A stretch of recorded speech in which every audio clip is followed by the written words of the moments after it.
This program features live coverage of an African safari and may include animal kills and carcasses. Viewer discretion is advised. Everyone, welcome to andBeyond Ngala. Look at what we've got early this morning. A Makoti young male leopard lies sleeping off the food that we found him with yesterday afternoon. He hasn't moved much since we got here. He looks like he is sleeping it off, so we are going to hang around and see how much more of this carcass is going to consume in a short while.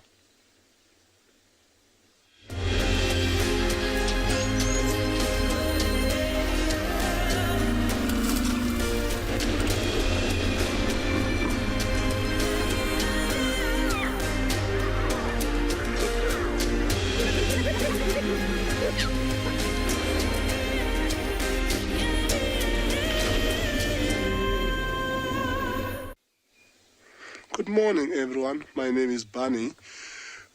I've got Owen behind me on the camera. We are currently sitting with Makoti male, who is starting to show a little bit of activity. He is looking around because we can also hear some line contact calling just on the other side of the riverbed in this early morning. It's a beautiful morning. It's not as cold as it was a few days ago. It's going to be a beautiful morning. The sun is about to rise. And it sounds like there's been too much activity in and around the riverbed, hence why he's looking across. So from what we're hearing, remembering that we had the Pride of Lions, the Birmingham Pride yesterday, we hear only one animal contact calling. Coming to think of it, might be that young male, that limping one that we talked about, that we hasn't even seen him with the Pride in the last while. So if it's him, he will be on the right track because the Pride has just been around yesterday. So we don't know where they've gone today, but we're going to stick a little bit here to see what Makoti male does with his food. A little later on, we're going to head on that direction, see if we can catch up with him. Maybe he's going to lead us back to where the Pride is.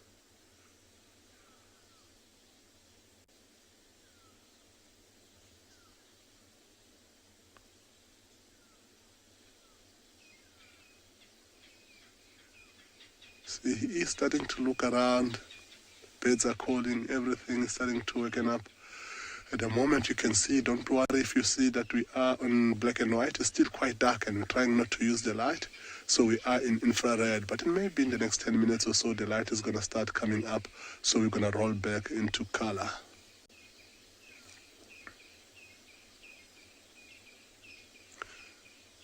As we keep listening to this line contact calling on the other side, we'll just hold off here and stick around and see what happens.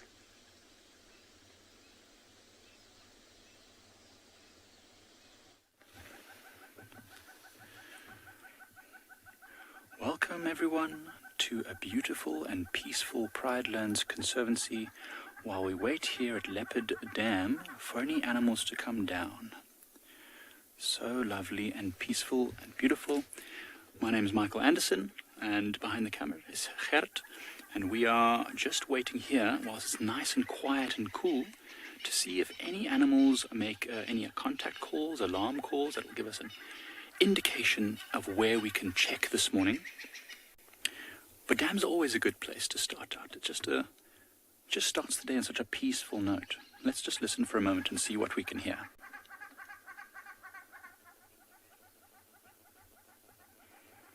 Well, we can hear some hornbills calling over to the left. Speaking of birds, let's send you over to a beautiful bird of prey.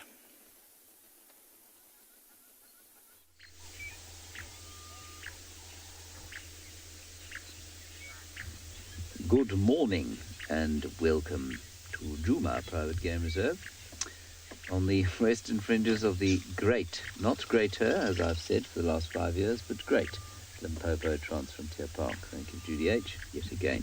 What we have started with is a lizard buzzard. This is unfortunately beholden on BK to show you my face. Hello. And now his thumb. And back to the bird.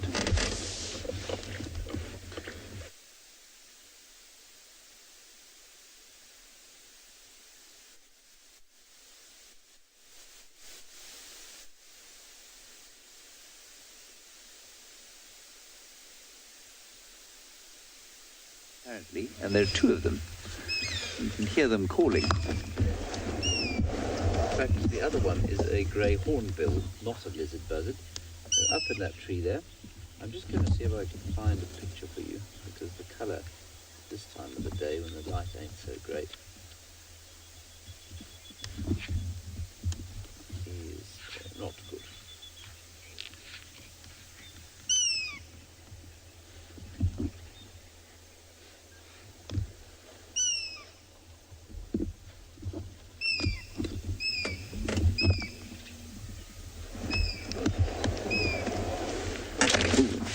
Right, there is the lizard buzzard, or hawk, lizard hawk.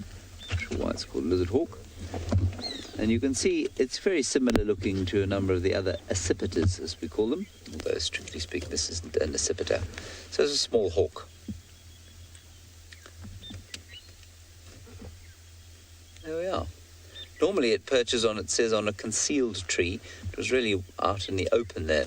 And what you're looking for when you see them is the red and the red, so a combination of red foot and red cere, but also this sort of strange single stripe that comes down from the base of the beak, which is totally distinctive. Without that, it is not a lizard buzzard, and with it, it is. Good. It's about a foot long.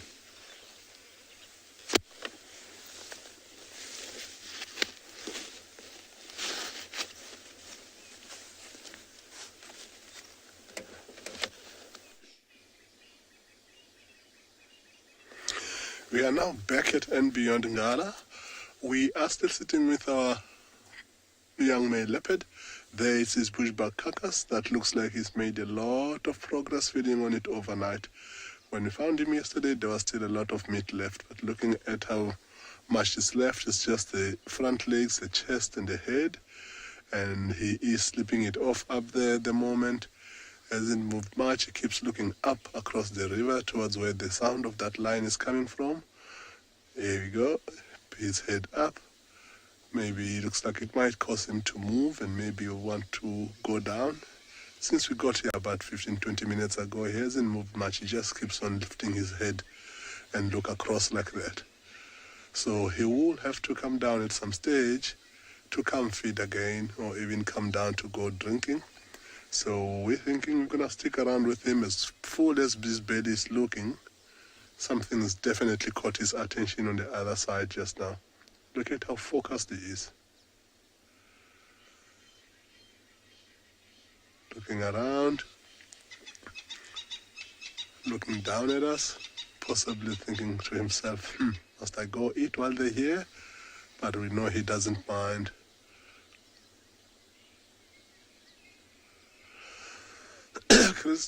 Christy Makoti male, it's roughly between just over 2 years towards 2.5.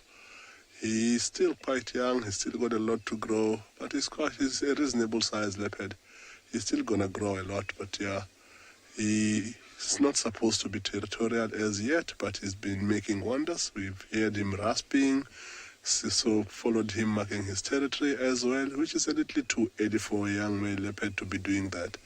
However, his father is not often around in this area, he is the dominant male of the area. So I think the young boy is just taking an advantage and want to be the big guy by doing all of those things. Look at how comfortable he's looking now on top of that branch with all legs dangling on either side of the branch, tail on the one side as well. Look at how long his tail is as well. It's even longer than all his legs. It's like this thing will touch the ground if he doesn't control it. Whatever he was looking at across the riverbed, he didn't think that it's serious enough for him to try and keep looking there. You can see how he's completely ignoring that idea right now.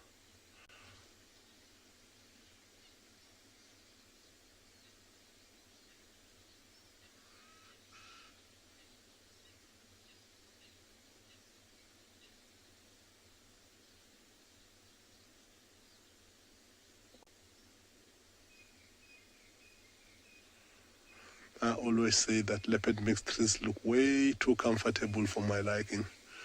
I don't know how he can lie on the hard branch like that and look as comfortable as he looks. I don't care if you put pillows, anything you put there as a human, you will never be able to look that comfortable at all.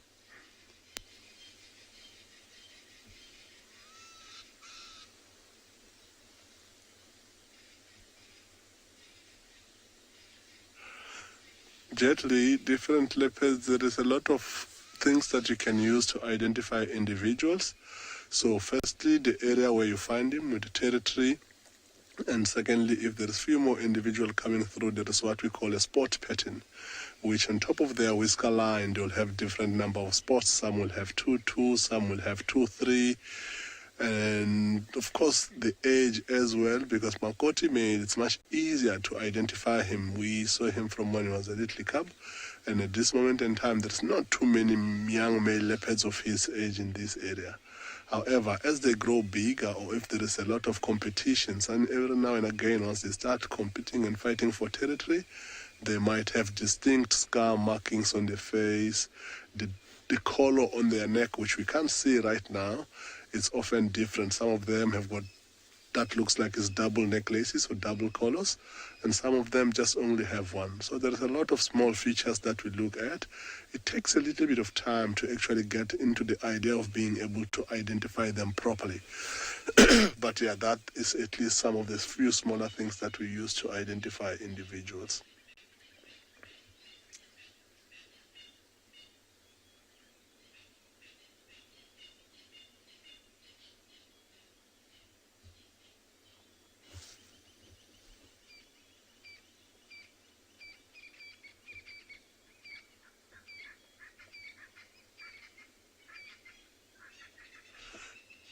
Richard, great question. This is a great specimen of the tree.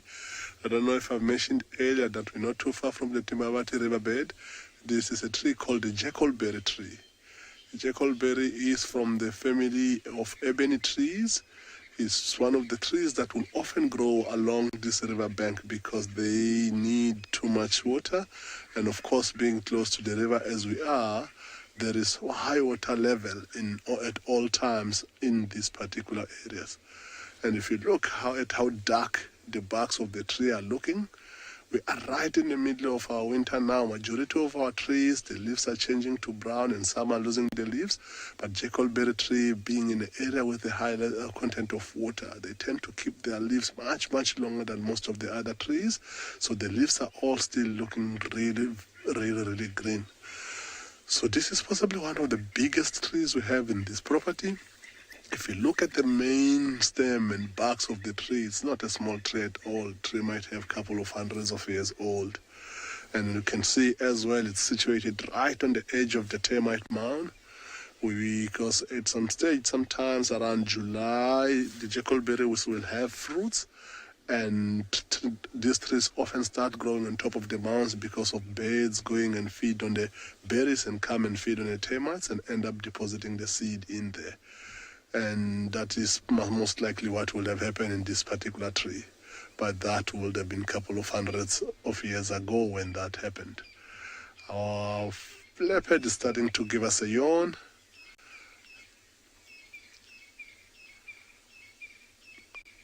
So leopard is starting to yawn, starting to stretch a little bit, looking up. Looks like he might start wanting to move around. Let's stick around and see while you go and look at a monkey in a tree as this leopard is in a tree.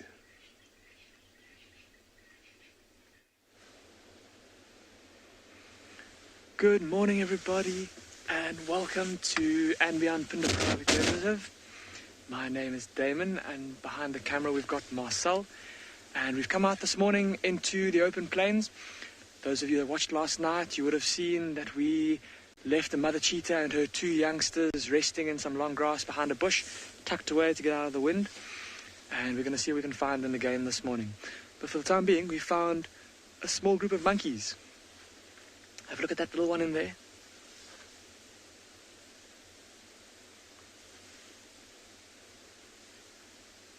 Look at that little guy.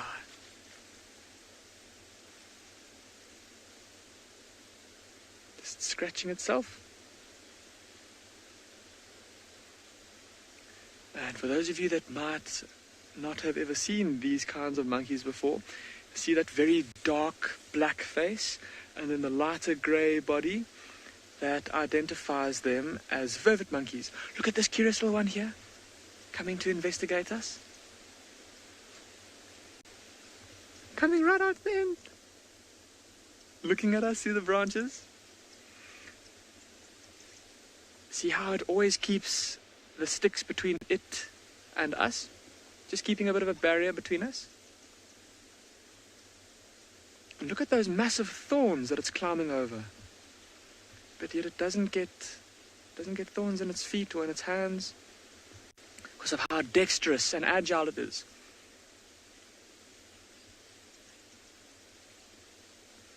Thomas, you're asking if monkeys prefer specific trees. Thomas, yes, they will. So trees that are really big and that don't have many small branches on the way up to the canopy, those trees will be good for them to rest in at night, because it means that things like leopards can't climb up the tree to come and catch them while they sleep. They also like trees that have got food for them. So trees that bear lots of fruit or seed pods, things like fig trees, and even these thorn trees. They'll be growing seed pods that these little monkeys can feed on. They also grow flowers.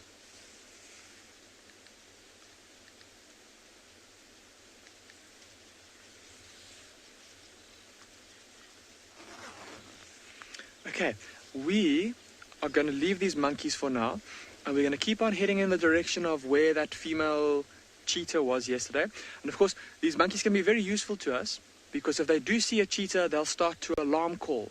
So we'll be listening out for those sounds. But as we leave our little monkeys in their trees, we'll send you across to another animal in a tree. This is our second quite fun little raptor. So it looks very similar to the lizard buzzard we saw earlier, but it's not the same. And again, the light is not perfect, and so you're going to struggle to see the difference between this and the lizard buzzard. I'll tell you that it's slightly smaller than the lizard buzzard, and it's a bit stockier. In other words, it's slightly fatter, and it's also got reddish eyes. Reddish eyes and a yellow set of legs, which you just can't really see right now. Anyway, this bird is called a shikra, which is quite fun. So very slightly smaller and very slightly stockier, I think, than the lizard buzzard. So there's the shikra, and this is a true accipiter. That's what we call these hawks. So he's got yellow legs, and he's got a red set of eyes. And then, if I go back to the lizard buzzard, there's the lizard buzzard, and you can see the difference. Nice. Yes, Pamela, the sky is as grey as the bird. It is not a particularly cheerful-looking day today, so far, in the Lowveld. I don't know what it looks like in the Kalahari or down in Maputaland, but here in the Lowveld of South Africa, it is most certainly quite grey.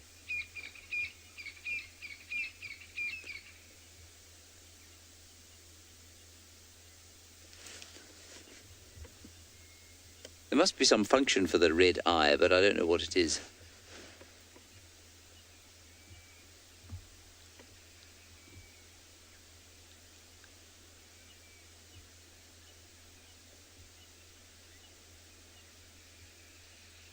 Quiet dawn chorus again. Some babblers calling to the left. Some Egyptian geese off to the right. Hello, Tamlin. It's quite difficult to tell how big it is from your screen, isn't it? The bird is 30 centimetres long, in other words, about a foot. And that's from the tip of its head to the tip of its tail. It doesn't look that big from where I'm sitting, but that's what the measurement in the book says. So about 12 inches, 1 foot, or 30 centimetres.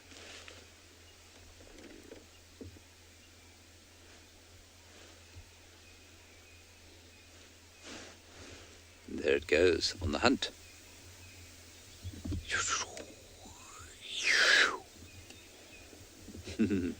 What it did was it flew toward the dead tree over there, which was quite nice. I think we'll continue on our way, see what else we can find, and let's go back up to the north to Ngala, where Barney is with his leopard in a tree. So see, the sun started coming out. We got a little bit more light. So we have already come out of IR. So you're going to start seeing the beautiful colors as the sun keeps coming up. If you look at the leopard where he's lying, you can see the beautiful sun rising from the east. It looks like it's going to be a beautiful day indeed. The clouds are quite lower down, but it looks like they're going to burn away shortly. So slowly but surely, we will start seeing the sun coming through the leaves of this jackalberry towards where this leopard is lying. It's not too cold, but I think he will appreciate a little bit of sun in his face as it starts coming up. He's had his head up for a little while. He gave us 1 or 2 stretches. It does look like he's thinking of coming down, which will be a great thing. I think one of the reasons why he might have stayed up there for most of the time when it was dark, you might find that there's been hyenas here that they've been trying to see if they can scavenge his food, but fortunately for him is that he made a smart move of putting that carcass up a tree.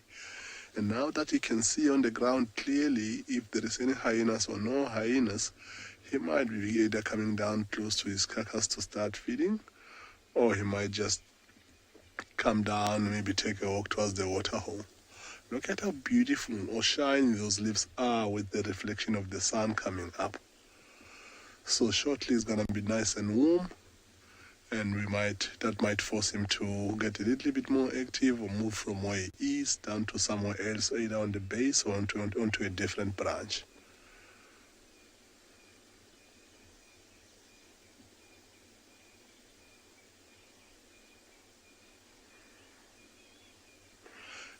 Kylie's food is on the same tree as he's lying on, right on the fork there. You see the head and a little bit of the legs and the neck and the chest. It is a bushbuck. It was a young lamb. So the mother, when we got here this morning, the mother of this bushbuck was hanging around not too far from the base of the tree, looking like she's still checking around to see if she can find a missing baby. Unfortunately, that baby is not to be found because it is up a tree with this leopard. But yeah, it is a bushbuck indeed.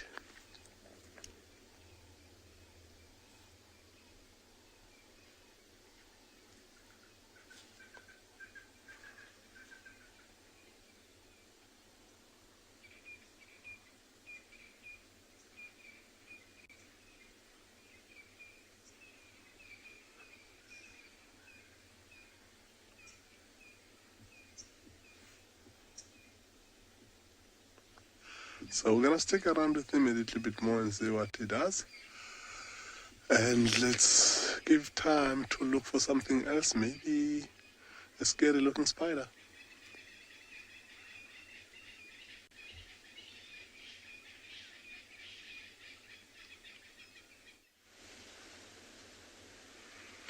Welcome back, everyone, and we're still on our search for this mother cheetah and her 2 youngsters. We've just come through a riverbed, and as we came up over the top, we spotted this golden orb-web spider sitting in her web. And look at how beautiful she is. I know some of you might be a little bit perhaps scared of spiders, and perhaps this grosses you out a little bit, but have a look at how beautiful she is. She's got wonderful kind of orange and black bands on her legs. And then look on her back, there's those pairs of spots. Very, very, very attractive looking spider. And she's sitting dead still in her web. That's strung between those bushes over there.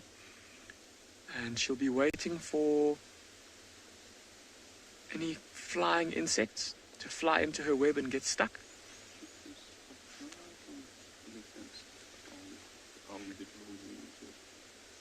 So Marcel has just spotted something. Let's see. if we can see what it is. So there's quite a few little spiders in that web. Megan, you say that the pattern on the spider reminds you of a tiger. It does a little bit. It is kind of stripy like a tiger. But coming back to these little spiders that Marcella spotted, the web is dotted with them, and it's quite tough to see now because it's so dark. But there's a lot of little spiders on this web, and like I said, this is the female, this big one here that we're looking at. The male golden orb web spider is much, much, much smaller than she is, and he'll live sometimes on the same web as she will, but he'll keep as far away from her as possible because she's obviously out looking for food, and even though he's the same species as she is, if she's hungry and he gets in the way, he might become breakfast. So there'll be little male golden orb web spiders, but also a very special looking spider called a dewdrop spider that looks like a little drop of morning dew, or like a small little miniature pearl, like a pearl on a necklace. And those spiders are parasites, which means that they use other animals to get their food. So just like a hyena might steal a kill from something like a cheetah, the dewdrop spider will wait for this big golden orb web spider to catch something in her web and to kill it, and to envenomate it, to pump her venom into its body, and then it will come and feed on that prey. How cheeky, eh? Oh, look what she's doing now. I wonder if she's caught something. Look at how she's using her legs.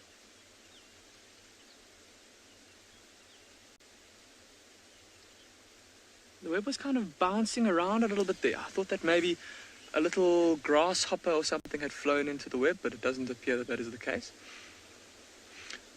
Also, have a look above her, everyone. There's that big kind of collection of stuff there. And that, having a closer look with my binoculars, it looks like a combination of things. It looks like there's some exoskeletons, so the cover, or the skin, if you will, of some of her previous victims, as well as a bit of debris and some added silk as well. So those are probably her previous meals, where she's captured them, wrapped them up, and then eaten them.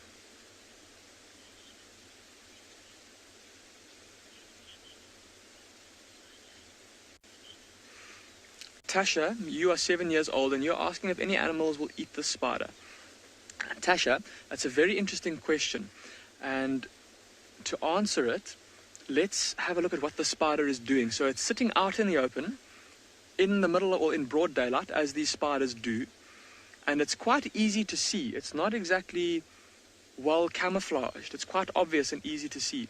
So you would think that with a fat, juicy insect, or not insect, but a fat, juicy invertebrate sitting out in the open, that things like birds would come and eat them. But remember we spoke about those bright colors, those yellows and blacks, and very often animals that are colored like that with very starkly contrasting colors, so yellow and black, or red and black, or red and yellow, it advertises that they are not good to eat, and that helps to protect them from predators. So no, not many animals do eat these spiders, although there's a very close relative of the spider that occurs in Madagascar, and they get very, very big, and there people eat them. After they've been cooked, though, of course.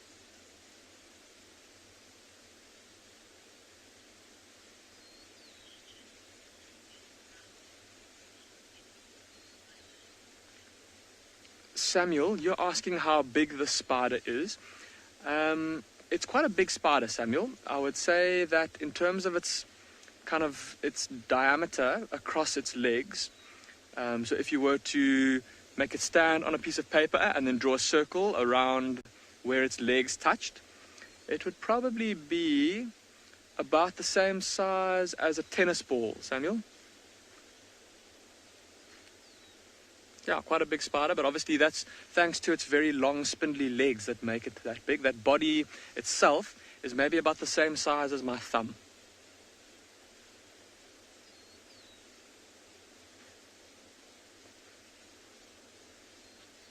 Yeah, Yeah, so a very interesting little find. And like we said, this spider is sitting on this web waiting for prey to come to it.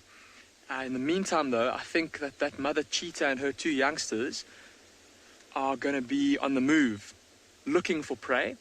So I think we're going to leave this spider and we're going to see if we can find that mother cheetah and her two youngsters. In the meantime, though, let's go see what that leopard up in the tree is up to.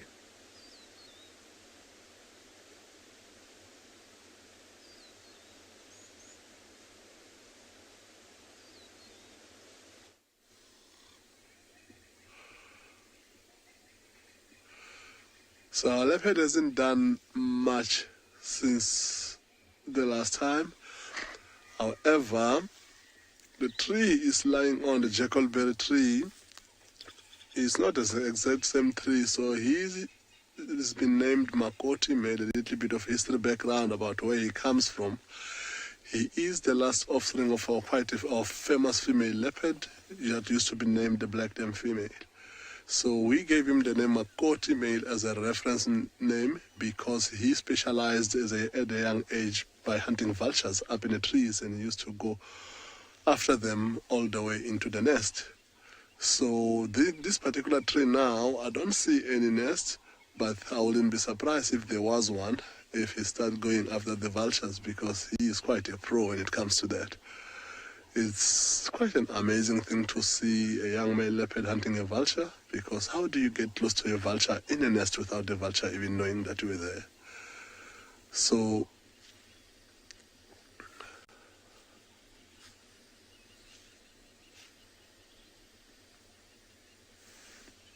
Can you pet a leopard?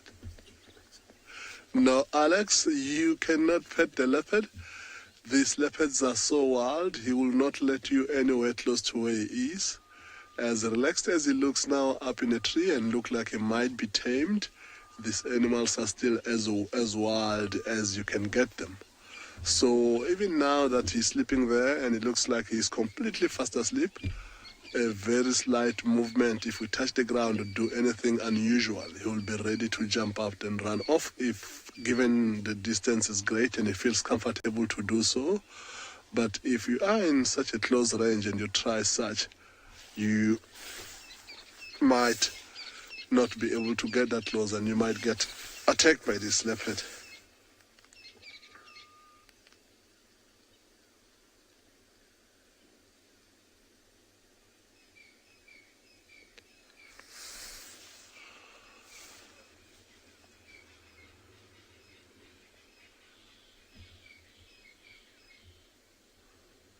A beautiful sign that we're hoping that it's gonna start shining up for him to maybe start moving more.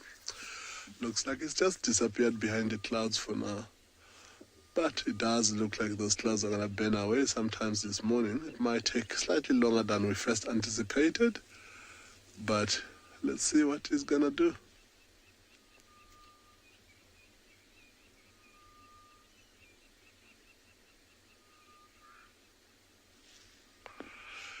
Yeah, the leopard's camouflage is possibly one of the greatest camouflage you find out here. We know this leopard is there, but if you haven't looked carefully, he just blends in so well with the whole tree. And of course now without any light or anything like that, you could have easily driven past. But we were lucky yesterday when we found him. Some birds were distress calling, bushbucks distress calling, kind of pointed out into his direction of where he is. So while he sleeps, let's try and see. It sounds like we've got another leopard in the scene for this morning. Let's quickly head there and see what's going on down there. Maybe he'll be doing something different to what our friend is doing over here. We have got another leopard. It is the great queen of Djuma, Thandi. Interesting behavior going on here. I'll just quickly tell you where we are. We're southeast of Djuma. And what's happened, she's calling, the cub's here. There's a drag mark coming out of Djuma, at least going out of Torchwood into Djuma. And what's interesting about that is that I think it's the kill from yesterday. I think it was probably stolen. I've just seen some movement over there, BK. Just keep looking over there. She's looking for the cub. I don't see any tracks. So a hyena came in and disturbed them last night. I'm sure the cub's okay. I'm sure it wouldn't have disturbed the cub, or I hope not. She's now walking on the drag mark. Doesn't look like a fresh drag mark to me. Let's carry on.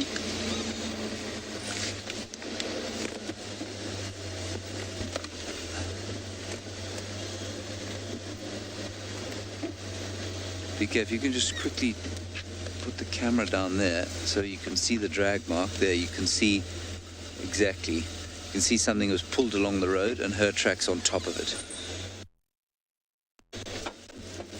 I'm just going to keep my distance because if she is calling, she did call once there.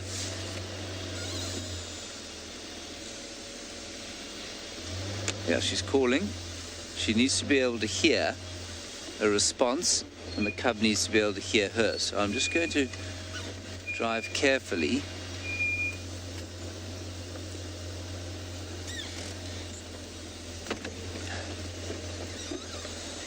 And just keep our distance.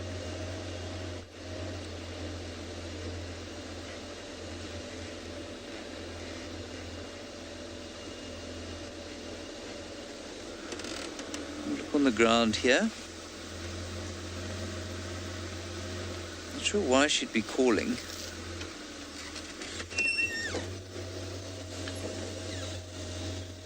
Naturally, today is the day that Rusty's brakes decide that they're going to start squealing. I can actually roll down here. She's marking territory now. I can see the hyena. There, way down the road. Zoom in as far as you can. The hyena's carrying something.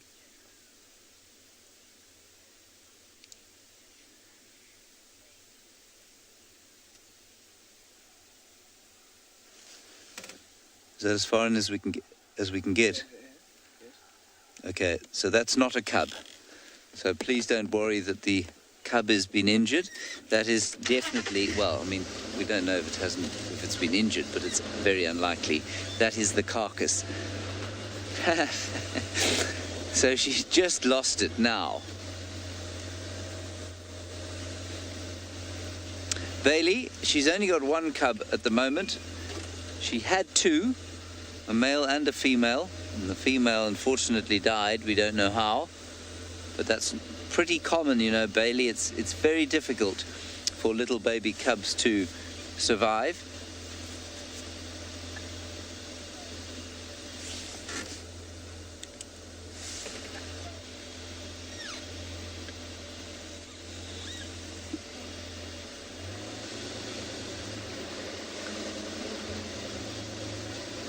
Now, you'll read in the textbooks that hyenas don't take food back to the dens.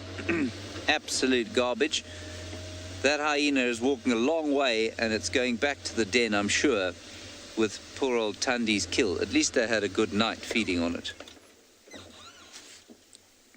And she's got a big full belly, so they had quite a lot to eat last night.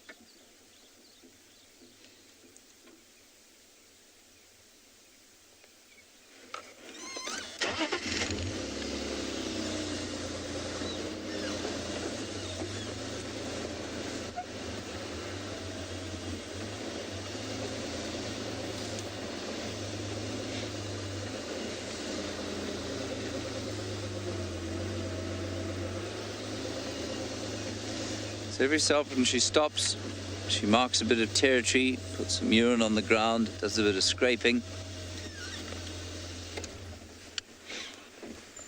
All right, apparently we're now going to go off to some vultures.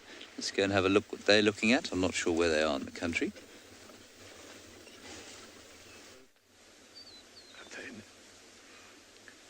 We have carried on with our search for this female cheetah, and we've come upon a resting white-backed vulture perched up in that little tree over there. And looking at it, it looks like it's pretty hunched up. See how it's got its neck kind of squeezed to its body? And it almost looks like it's kind of huddling against the cold. Now this morning, I'm sure you can see in the sky beyond the vulture that it's pretty cloudy. We've got a layer of cloud that has been hanging over us the whole night and so far the whole morning. And it looks like it's slowly starting to dissipate. But as a result, it's not terribly chilly this morning. But what this means for this vulture is that with all this cloud cover overhead, because it's such a big and heavy bird, it needs the aid of thermals, of hot air rising off of the ground that comes from the sun heating the earth up. It needs those thermals to help it to fly. Being so big and heavy, for it to just flap its wings the whole time is going to be a massive use of energy. So it's going to want to wait until there's either a nice breeze blowing or until there's some thermals rising before it starts to fly around. And then it's going to go and scan the plains around us in search of any carcasses.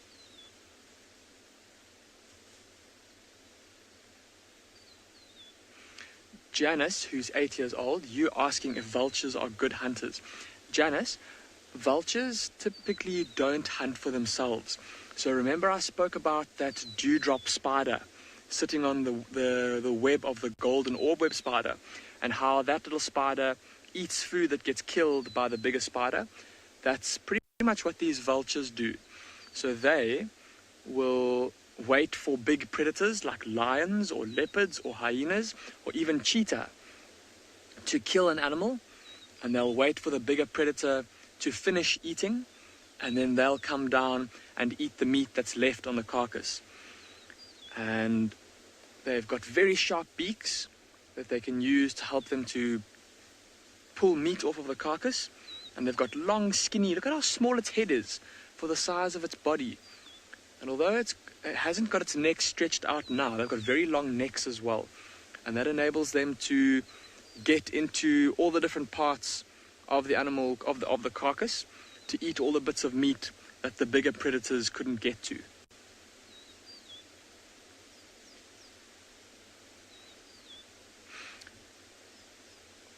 Yeah, and so these vultures, because of the fact that they feed on carrion, on animals that have been killed by bigger predators, they can be a big help to us as we search for our cheetah this morning.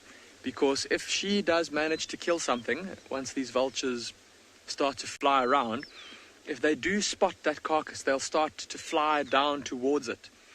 And they'll either land on the ground and start to gather around whilst waiting for the cheetah to finish, or they'll land in the trees and look around and wait for the predator to move off. Often in the case of cheetah, though, if there are enough vultures, they are sometimes able to drive a cheetah off of its kill. Cheetah, obviously, as we've said many times, being kind of the smallest of the large predators, they don't do well with competition generally. And so if there's a lot of vultures, if there's enough vultures, they can chase a cheetah off of its kill.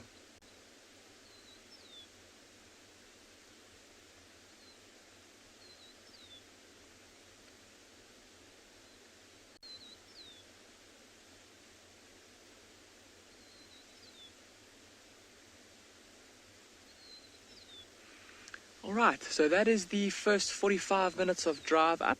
So kiddies, thank you so much for your questions, and you're still welcome to send them through, but now we're going to open up questions to everybody, and we look forward to them for the rest of the drive.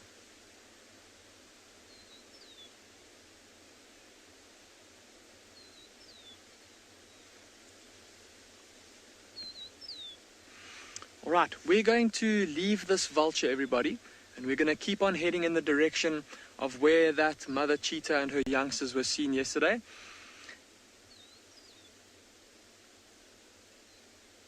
So while we do that, let's go and see what that leopard at Ngala is up to.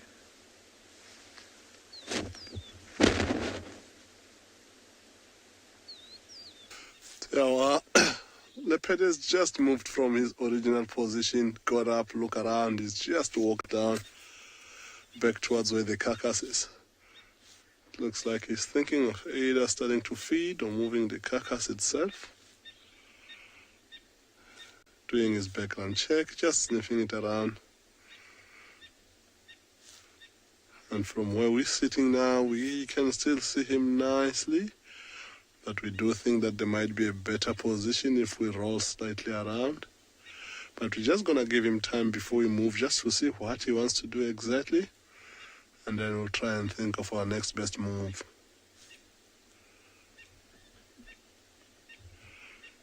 It's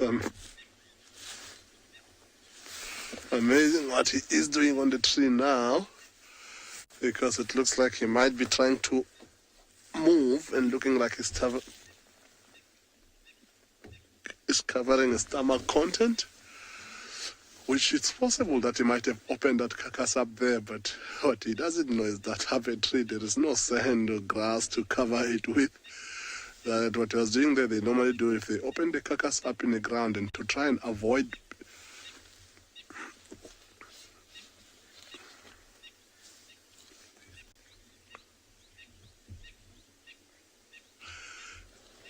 Kathy, definitely. So these leopards and lions or most of the other predators, they sometimes hunt and don't get anything even if they want to. So if they've already hunted and killed something or find it dead, they're not going to waste an opportunity like that. They'll always go for it.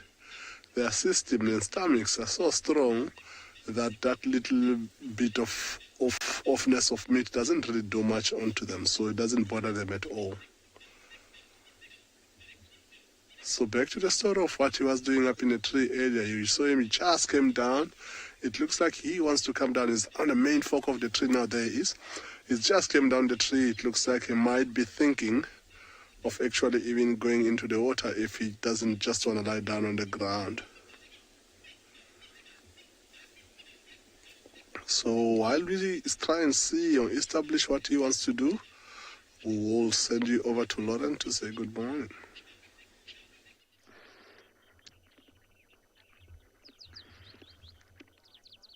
Good morning, everyone. We are finally out and about, and we have came across a hammercup. One of the most unusual looking birds, I think. Looks like he's got a hammer for a head, which is exactly what the name means, I guess. My name is Lauren. I have Davy on camera today, and we're out a little bit later today. I've done a quick hyena den search, just because they have to be somewhere. They have to be somewhere, and one day we're going to come across them. And James just saw a hyena dragging a carcass, as I'm sure you all know, so I'm on it. We just wanted to stop to say good morning to the hammercup, and then we're going to race in the direction that the hyena headed. If the hyena's feeding with other hyenas, then there'll be a lot of vocalizations. Hyenas are very, very noisy during sort of feeding frenzies. If the hyena's alone feeding on this carcass, then it might not be so noisy. So either way, we've got to race in that direction and try and see if we can find it. Okay, so I'm going to have a look, see if I can find where the hyena went. But for now, we're going to send you back across to James.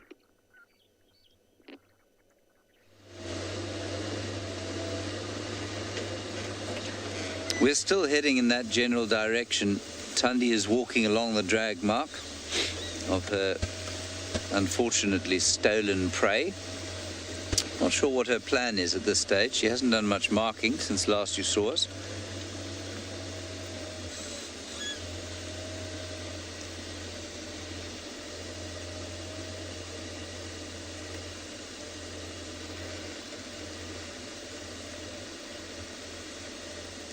We'll just gently drive along here.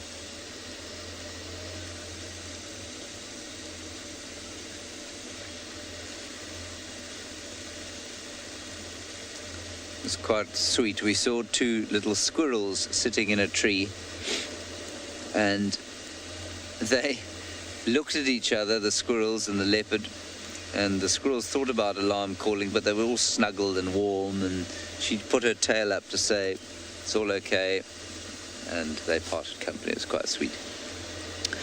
Hamla, I think that if this young leopard that Tandy's got now is raised to adulthood, I think this will probably be her last. You know, it may not. She may have another one.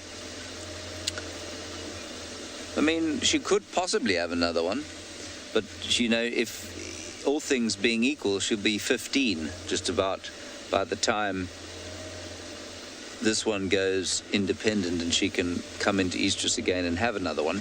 There's no menopause or anything like that, so as long as she's in good health, she could have another one. If she loses this cub now, she'll almost certainly come into estrus again, and, you know, then she probably would have another one. So let's say last or second to last. And I say that full in the knowledge that I could be proved entirely wrong.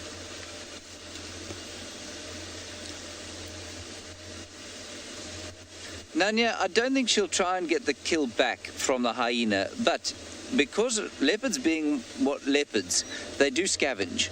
And so what I suspect she's doing is just walking along the drag mark and hoping perhaps that a piece of it or maybe the whole of it will be left in the ground. And if she has the opportunity to, what I like to use the word kife, which means sort of steal quickly, if she has the opportunity to kife it quickly and then drag it up a tree in front of the hyena, she'll do that. So yeah, I do think that this walking is along the drag mark is purely to see whether or not her hard-earned meal has been devoured and finished, or if there's an opportunity perhaps to steal some back.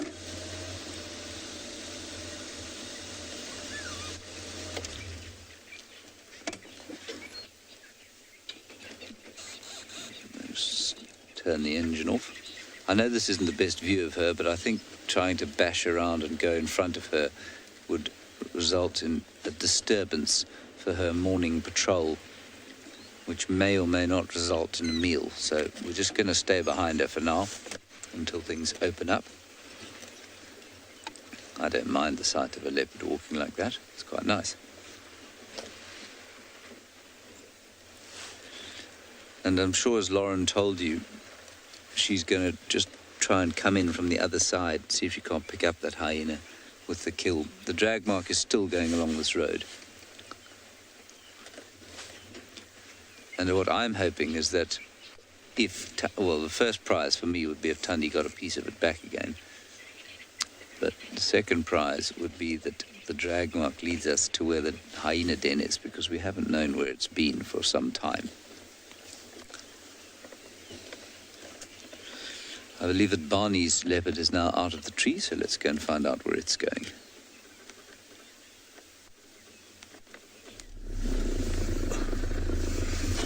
So our leopard has just come down the tree and has decided to lie down in this long grass. Looks like he's gonna start cleaning himself. He's still busy yawning. That he starting to give himself a little bit of a groom, just to keep himself nice and clean. Now that he can see clearly on the ground, I think it's a nice break for him to come down from this hard branch where he was lying. And now that he can see nicely that there is no hyenas on the ground to bother him, so he lies in this long grass. He's busy yawning now again. It doesn't look like he's gonna stay there for too long. I think his next best move here might be to get up and head towards the water hole. Look at how nice and pink his nostril is. So that pink nostril is looking away back up in the tree towards where the carcass is. Looks like he's not so sure. He's got a little bit of a doubt in his mind if his food is safe up there. But it is safe. We can reassure him for now. So look at the color of his nostril. So that pink color nostril, sometimes even if you don't know an animal, leopard or lion, you can be able to rough estimate their age that way, because anything from a year up to about 4.5, close to 5, normally their nostrils will still be pink. Anything from 5, 5.5 to around 6, then there is a mixture between pink and black. And then anything above that, the nostril changes the color completely to pitch black. Looking at the nostril of this guy, I was told you earlier that he's about 2.5 years old, but you can see how nice and pink that nostril is still. Back to the question that was asked earlier about how to identify a leopard, and I talked about spot patterning. If you look at the top whisker line, if we're zooming in, you can see the grass is disturbing a little bit to see the spot, exactly what I was talking about on the spot patterning. But if we go down to his chest, remember I also talked about collars, something that looks like a necklace on his chest. You can see on this one, he's got one big distinct one that goes across right at the bottom of the chest. If you go slightly up, he's got one that's slightly mottled and broken, just a little bit higher up there. So that is also something that you can use to identify these individuals. Every single one of them will have an identical necklace and spot patterning on the face.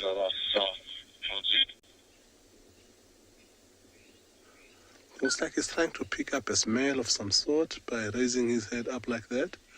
One thing that's quite amazing with this leopard, if he looks around, if you look closely, you see how long his whiskers are. Whiskers are seriously long. They reckon that those whiskers, majority of the time, they will be as wide, as long as his shoulder width. And I've seen leopards hunt when they move and they stealth and they focus on what they're trying to hunt.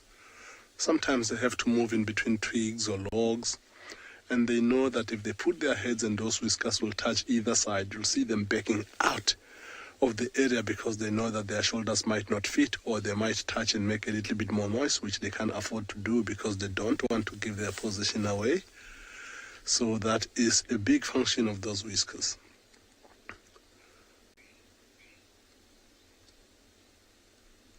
Looks like he's starting to doze off. Looks like now that he's in the ground and he's a little bit sure that the hyenas are gone. Maybe he's thinking of having a nice nap in this long grass here. But again, back to what we were talking about earlier about his camouflage. We know he's here and we are not too far from him. But if you haven't looked closely, you can easily miss him because the color of his spots looks exactly like the color of the grass. Every now and again, one thing that's a giveaway is that little bit of a white patch below on his chest, and that white tip of the tail that you see on the distance on the camera there.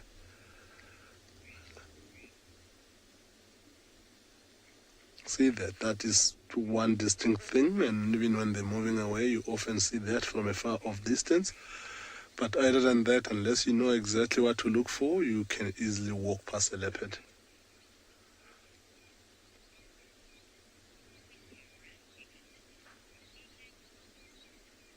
So we're going to stick around, see what his plan of action will be from now on, if he's going to keep on lying down or he's going to take us to the water hole.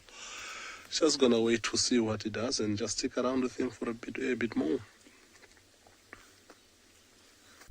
WildEarth relies on support from viewers like you to carry on broadcasting our daily live shows. A small donation goes a long way in helping us on our mission to connect the world with nature. Please visit our support page to see how you can help and become part of the WildEarth family. Good morning, everyone. We're just trying to get a better view to see what's going on out here this morning. No, I'm just kidding. I'm just winding everyone up. It's another, as you can see, spectacularly beautiful day out here at Tswalu Kalahari, and Jean-Dre and myself, Dylan, we'll be with you. Look at that light coming through the mountains there. It is going to be one of the most amazing days, I just know it. Our vehicles were sopping wet this morning. We had such a heavy fall of dew. So we actually stay right at the back of these mountains over here. So it takes us about 20 minutes to get here in the morning, so not long. But this side is relatively dry. That side, it was sopping wet this morning. The forecast that we had was for -2. It definitely wasn't -2 though. And they also said it was going to be windy. So far, there isn't a breath of air. If Jean casts over the grass and that here, these little bits of grass sticking up, you can see there's not a single bit of movement on these things. So I'm hoping it stays like that, because if it does, the meerkats are going to come out quite early this morning. And yeah, I think I've just got a good feeling about today. I don't know why, but then I guess I think I have that good feeling about every day when I'm in the bush. Yeah, so we're going to, and I'm also getting excited now, because I think, well, not think, I know it's getting closer and closer and closer to the time that these meerkat pups are going to be coming out. I think we're on like day 9 now, since they were born, 9 or 10. I must just check exactly when they were. But like I say, the time frame there is about 2 weeks, sometimes earlier, that they'll actually start bringing these pups out. And this is really what we want to get.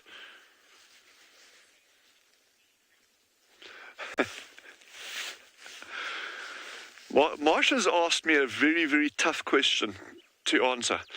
Marsha's asked me, what is my favorite season in the Kalahari? Why I say it's a tough question is I absolutely love every single time of year out here.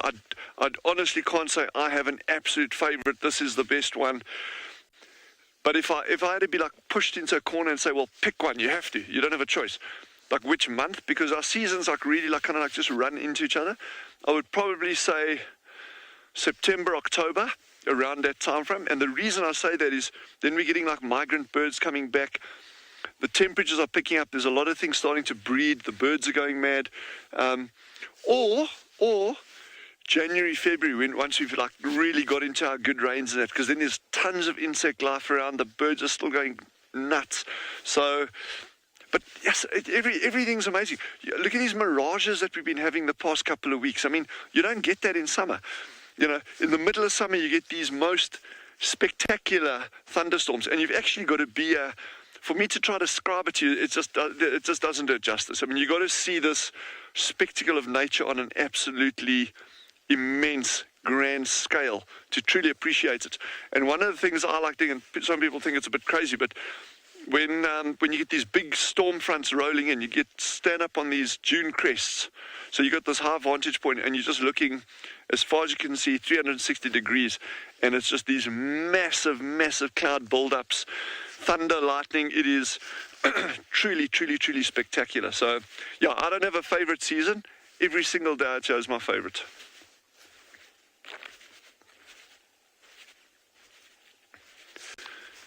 Just waiting to see these little meerkats come up. Excuse me.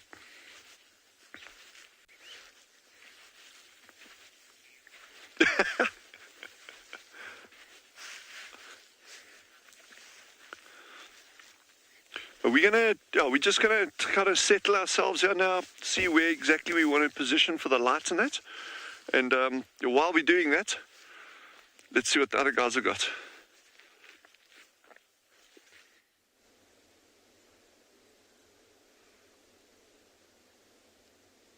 Welcome back, everyone. You've joined us just in time. Look at that. They're going so fast. Giving Marcel a hard time trying to keep up with them.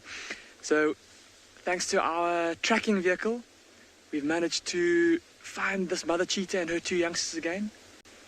They're being super playful in the cool of the morning.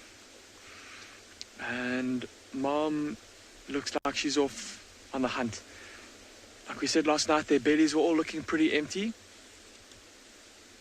And so what Mom is going to be doing is she's going to be leading her 2 youngsters between all these thickets, hoping to flush maybe an impala, or in this part of the reserve we get steenbok as well. Either of those would be a perfect size prey. Look how playful they are. Even Mum joining in the game. I'm just going to move us ever so slightly, just to the gap in front of us, so we can have a better view of these cheetah as they play.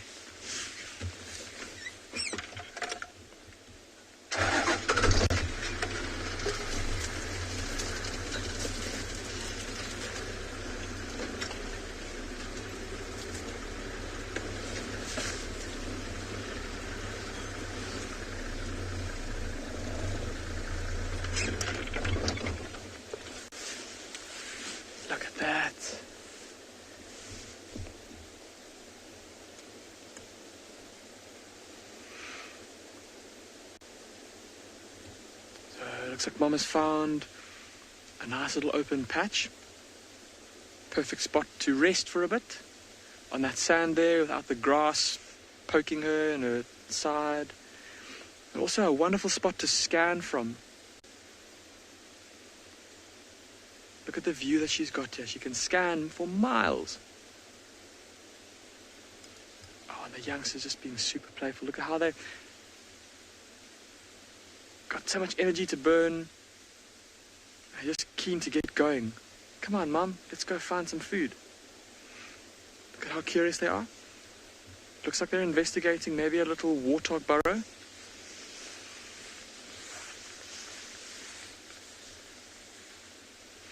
Tara, you're asking about the survival rate of young cheetah. And Tara, it increases as they get older. So when they're very small, depending on the area where they're from, it's not very high. I think up in East Africa, it's only about a quarter, maybe even less, of cheetah cubs that survive to adulthood. On Phinda, our survival rate of cubs from being born to independence is about 60%, if I'm not mistaken. So like I was discussing yesterday, this litter, or these two youngsters initially when they were born, there were 4 of them together. And unfortunately, in the 6 or 7 months that they've been alive, they've lost 2 of their siblings.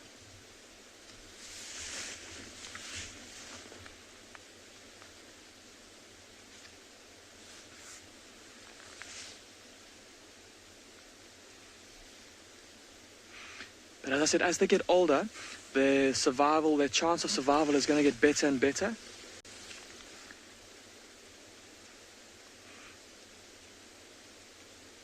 And, oh my goodness, this is just too special.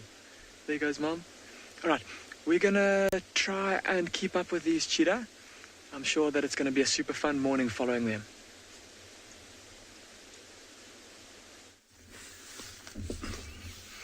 Welcome back to Ngala and Beyond Ngala. The young male that we've been hearing contact calling this whole time when we were sitting with a leopard, just across the riverbed, we just got a glimpse of him. He is the missing member of the Birmingham Pride that was not with them yesterday. He is moving slowly parallel to the river on the other side. He's just gone behind this thick bush now, but he should be coming out just onto the left-hand side of the thicket now. He hasn't been with the Pride for the last 4 or 5 days, and this area where he is and busy contact calling is the area where they were yesterday morning all day. So he was just too close from finding them. We're hoping that he might come down across the riverbed to the side where we are on for a close-up view. You can just listen to that.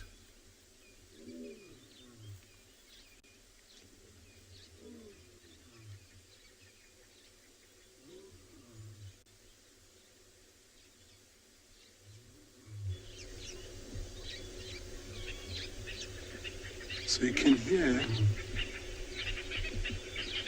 he's starting to be desperate. Earlier on, he was making a very low tone call, which is a contact call for when if the rest of the Pride is close by. But now, as the time goes, because he's been calling and calling with no response, he's starting to call louder. So he's getting more and more desperate. He might start even going slightly louder than that. Where he is walking now, compared to where the leopard is with the carcass, if he was 100 meters down and on a straight line, he was going to come across that leopard for sure. But the smart thing that the leopard has done is that the carcass is up a tree, so he wasn't going to get there anyway. So, listen to this.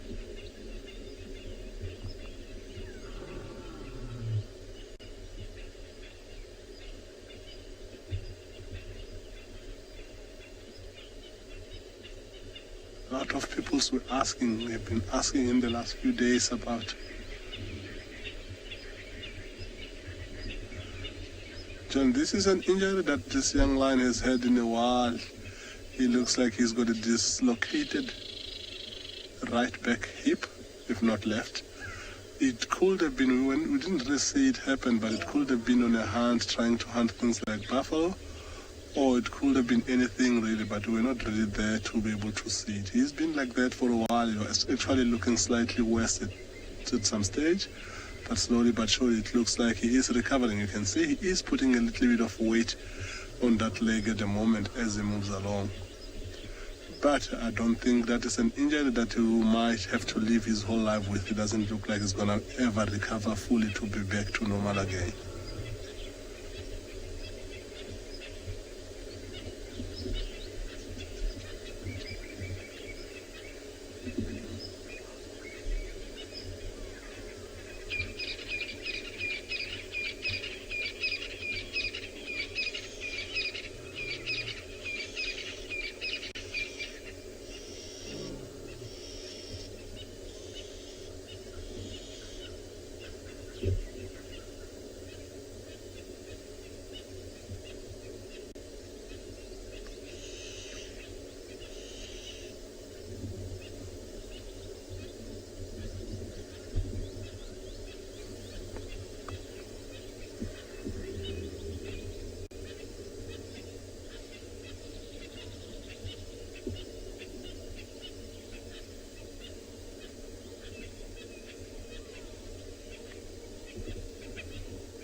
Judy, the difference between a contact call and roaring, so the contact call is much more a sound that they use to communicate on a close range, in particular with the family members or part of the same pride. Like we've heard him calling, he's trying not to give his position away from what other lines or anything else that might be around. Whereas the roaring is a territorial spacing call. They try and call as loud as possible. In our own ears, you can hear that sound easily anything between 6 to 8 kilometers. And in the lion's ears, it can be up to about 10, 15 kilometers because they can hear a little bit more than we can. And that way, they're telling other lions about their presence in the area and that the area is occupied. And that is strictly to avoid unnecessarily fighting. So it's like shouting and sending a message too far to say, hey, listen, I'm here, don't bother, come here. And by when you do that, you want everybody else that's around to know and hear about this because you're avoiding to fight if it's not necessary. However, this contact call is just a communication within family members to try and find each other. Hence why it starts very nice and soft. And as time goes, when there is no response and desperation kicks in, it starts getting louder and louder, which is what this young man has been doing for most of this morning. Beautiful sun on him right now, eh? Looks getting quite warm. So we're going to stick around with him and see what he does. He's lying in nice grass there. He might get up and move a little bit more. It would be worth it to see. Maybe he might even take us to where the rest of the pride is. I don't think he knows that right now, but let's see what he does. A herd of giraffe, or as some people say, a journey of giraffe moving in the distance just beyond the Meerkat burrows. It's actually quite interesting. I made a comment earlier about these incredible mirages that you get out here at this time of year.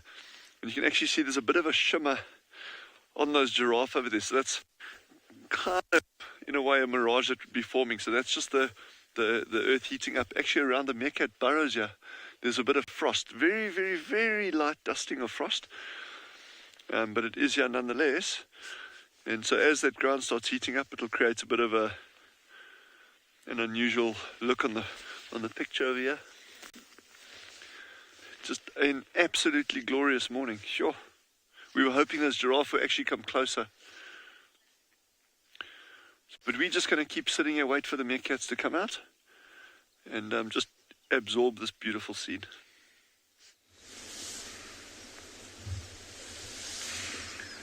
Welcome back, everyone. You've joined us just in time. And remember I said that this cheetah was on the hunt and that she'd be looking through the bushes for any signs of potential prey. We just watched her catch this grey duiker, and here she comes past the vehicle with it.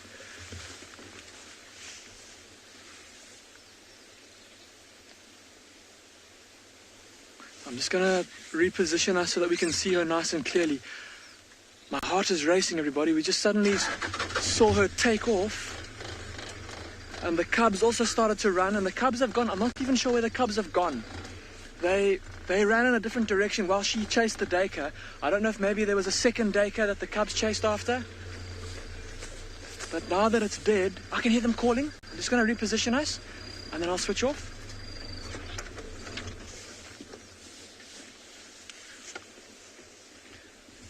So we'll just listen, see if we can hear the cubs calling. They'll be calling to their mother.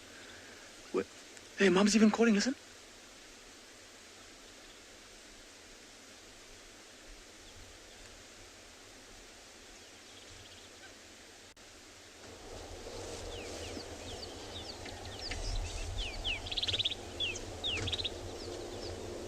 I don't know if you can hear those high-pitched yelps. Calling to a youngster saying, I've got food for you guys, where are you?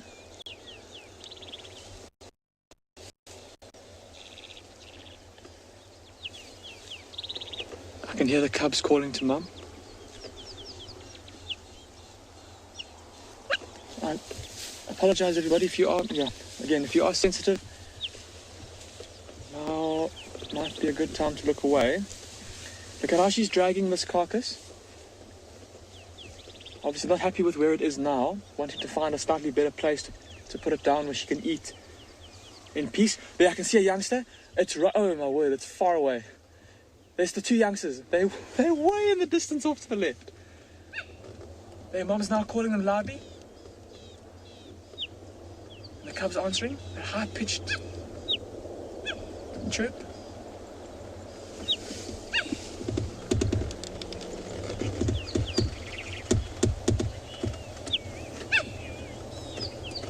So apparently you were chatting about... Okay, so apparently you were chatting about contact calls with lions when you were with Barney. And Smith, you're asking if cheetah also contact call to each other like lions do. Smith, they absolutely do. And this is the call that they make. This is how they keep in touch with each other. That high-pitched kind of chirp or yelp. That's how a mother will call to her cubs. That's how brothers in a coalition will call to each other if they get separated during a hunt. Let's move again, everybody, so we can be there at the carcass when the youngsters come to join Mum. Because they are on their way. Please hold on tight while we're off-road here.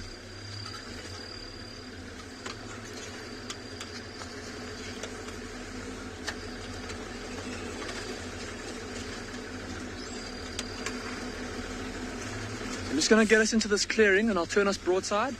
Here come the cubs, here come the cubs.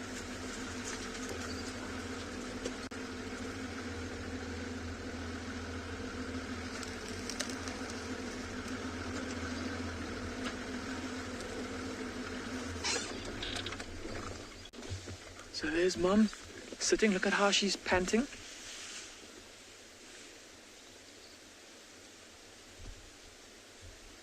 She'll be breathing quite heavily after the exertion of that hunt.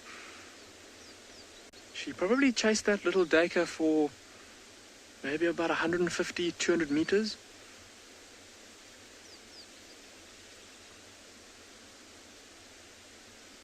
Look at her chest and how she's heaving. So after the exertion of that chase, there would have been the added little bit of exertion of her then having to kill that duiker. And she grabbed it by its throat. And Cheetah have a look at her head now that she's facing towards us. I don't know, you've obviously seen the lion and the leopard this morning with Barney. But compared to lions and leopards, they've got a much shorter head, very long head, very, very tall head. And so that very short head with a very tall skull has room for a muscle attachment that gives them a muscle that is, while it's not very strong, it's very good at locking, just like a bulldog or a bull terrier.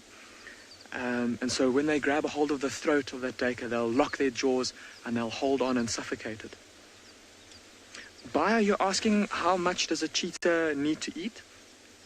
Bio, a cheetah can eat about 10 to 12 kilograms of meat in a sitting, so that's quite a lot. It obviously will depend on how big the cheetah is, so the bigger the cheetah, the more meat it'll be able to eat in a sitting. And if they're able to get that amount of food into their tummy, it will last them for quite some time. They'll be able to survive off of that for a couple of days, 2 or 3 days comfortably. So the cubs are also looking pretty out of breath because, like I said, they also, I don't know what they were chasing, but they were chasing something as well. And it landed them way away from mum.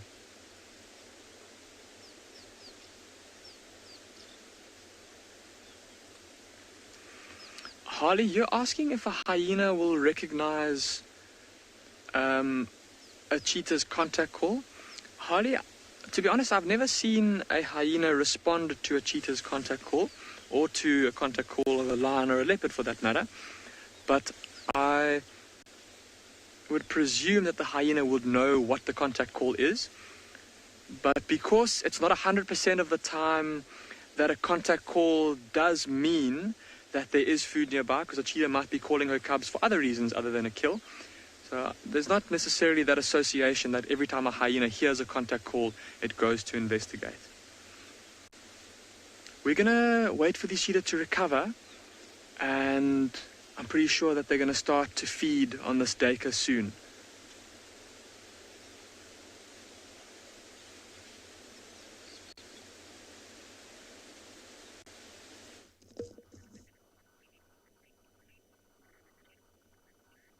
Well, we have a surprise. We found a ribbon, the culprit behind, well, Tandy losing her kill. So just a warning, the carcass is here, but it's slightly gruesome.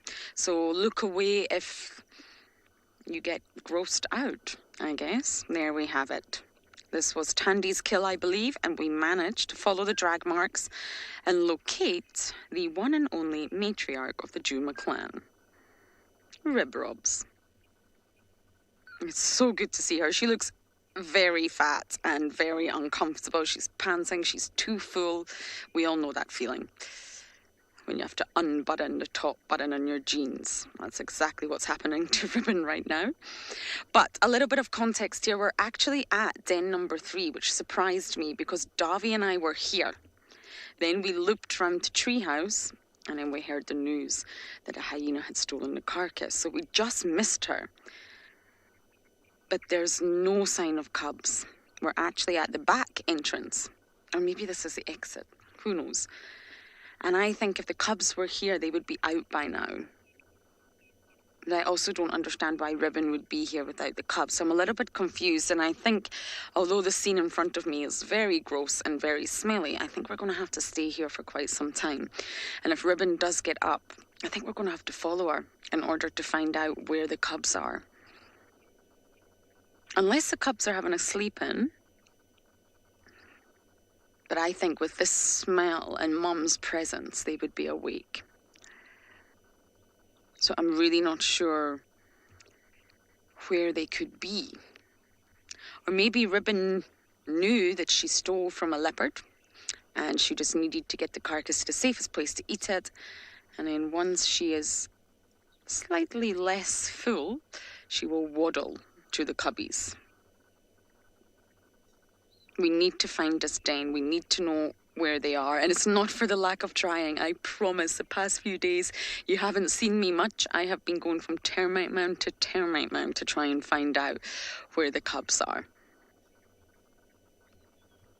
But to think what's left of this Impala, Ribbon really has. I imagine she took it from Tandy when it was intact.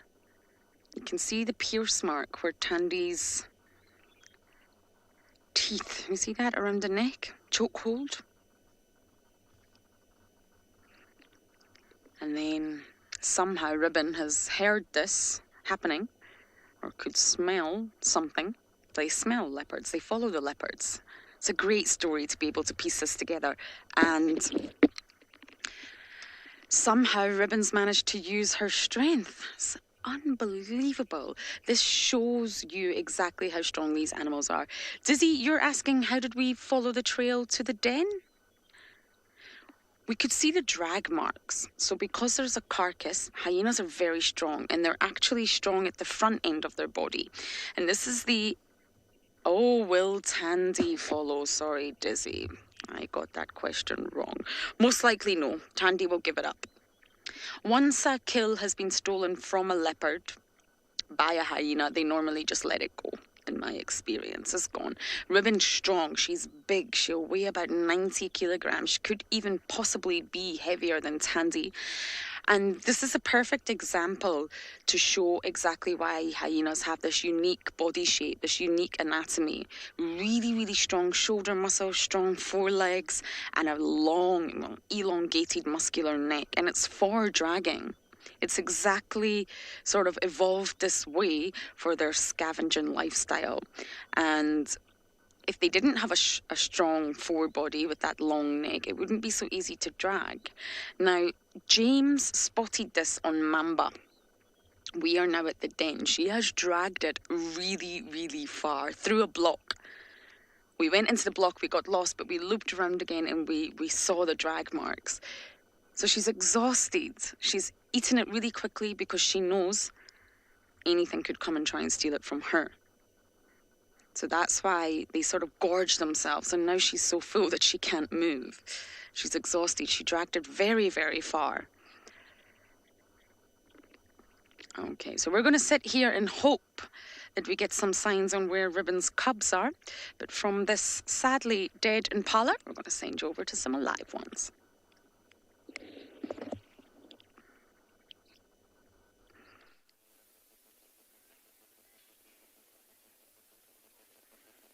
Right, so yes, these impalas are a little bit more active than the one you just saw.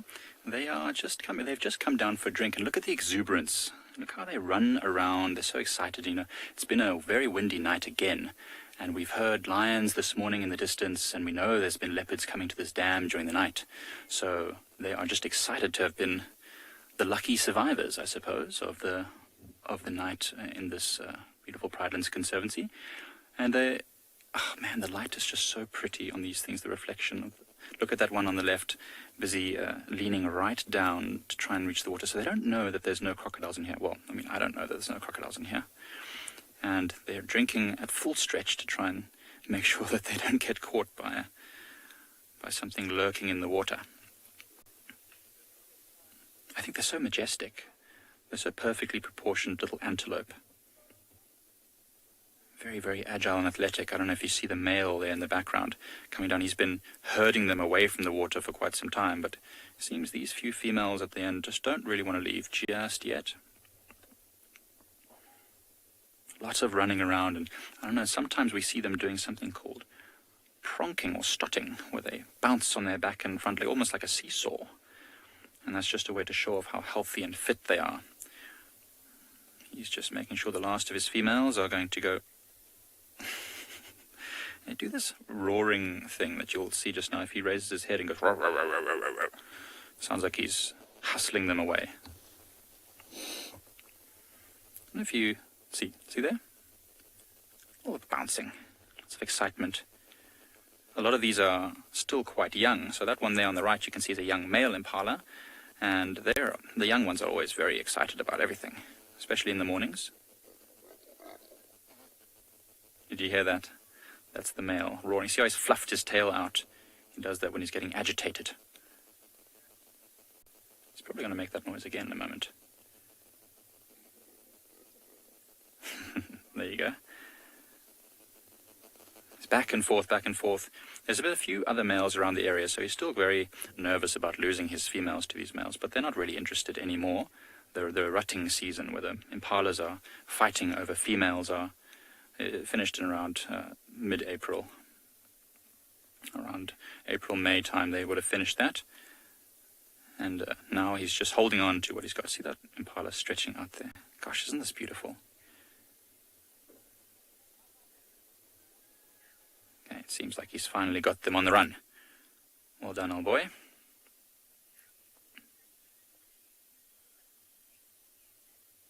Well, whilst this male moves his females back into the safety of the trees, let's head you off to some lazy meerkats.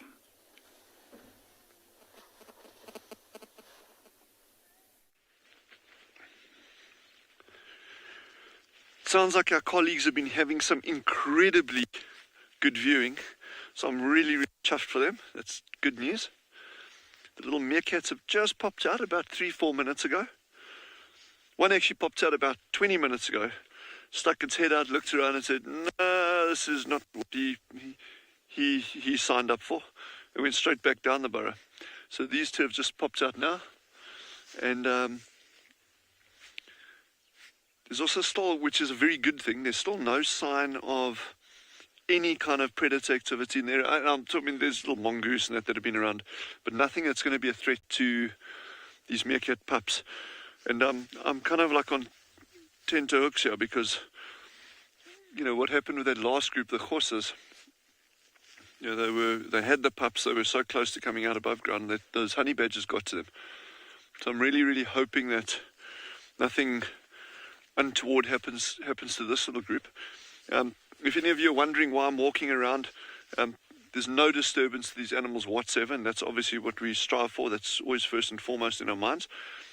But just walking around is number one. We check for any sign of other animal activity in the night. There were giraffe around this area over here. They were actually feeding on these bushes right next to me over here. There's lots of tracks here, but no sign of predators. But also walking around, it just reinforces the habituation process where these animals become nice and relaxed and they just kind of ignore us. So there is a reason. I'm not ambling around aimlessly, I promise. But not this morning.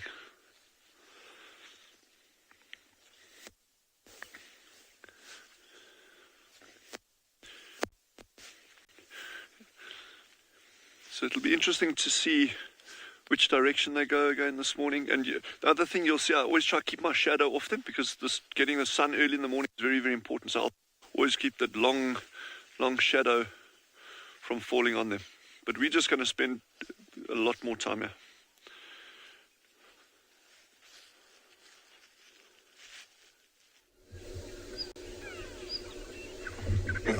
He stands up again. It has been a while. He's been so busy lying on the same spot, but he's been putting his head up like it looks like he's smelling. He's been looking around. Every now and again, he looks back too quickly. It sounds like he might have heard another sound of a lion, but he hasn't responded to any of that. So what we make up of all of that, we're thinking that it could be the Ross males that are calling from a far off distance, which we know for a fact he will not respond to that sound. But if he thought it was the sound of the pride, I think he would have got up and headed on that direction already. So he's gotten up, he's just gone behind that bush now. It looks like he is still walking parallel to this riverbed. We're going to try and stay on this side of the river until we know for sure, we see for sure what he is going to do.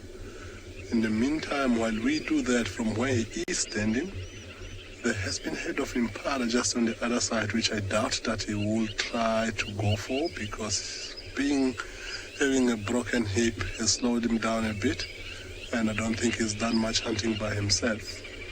So it looks like he's just changed position. He's going to sit down, still on the northern bank of the Timbavati River, and he's now facing on the opposite direction to where he was facing earlier.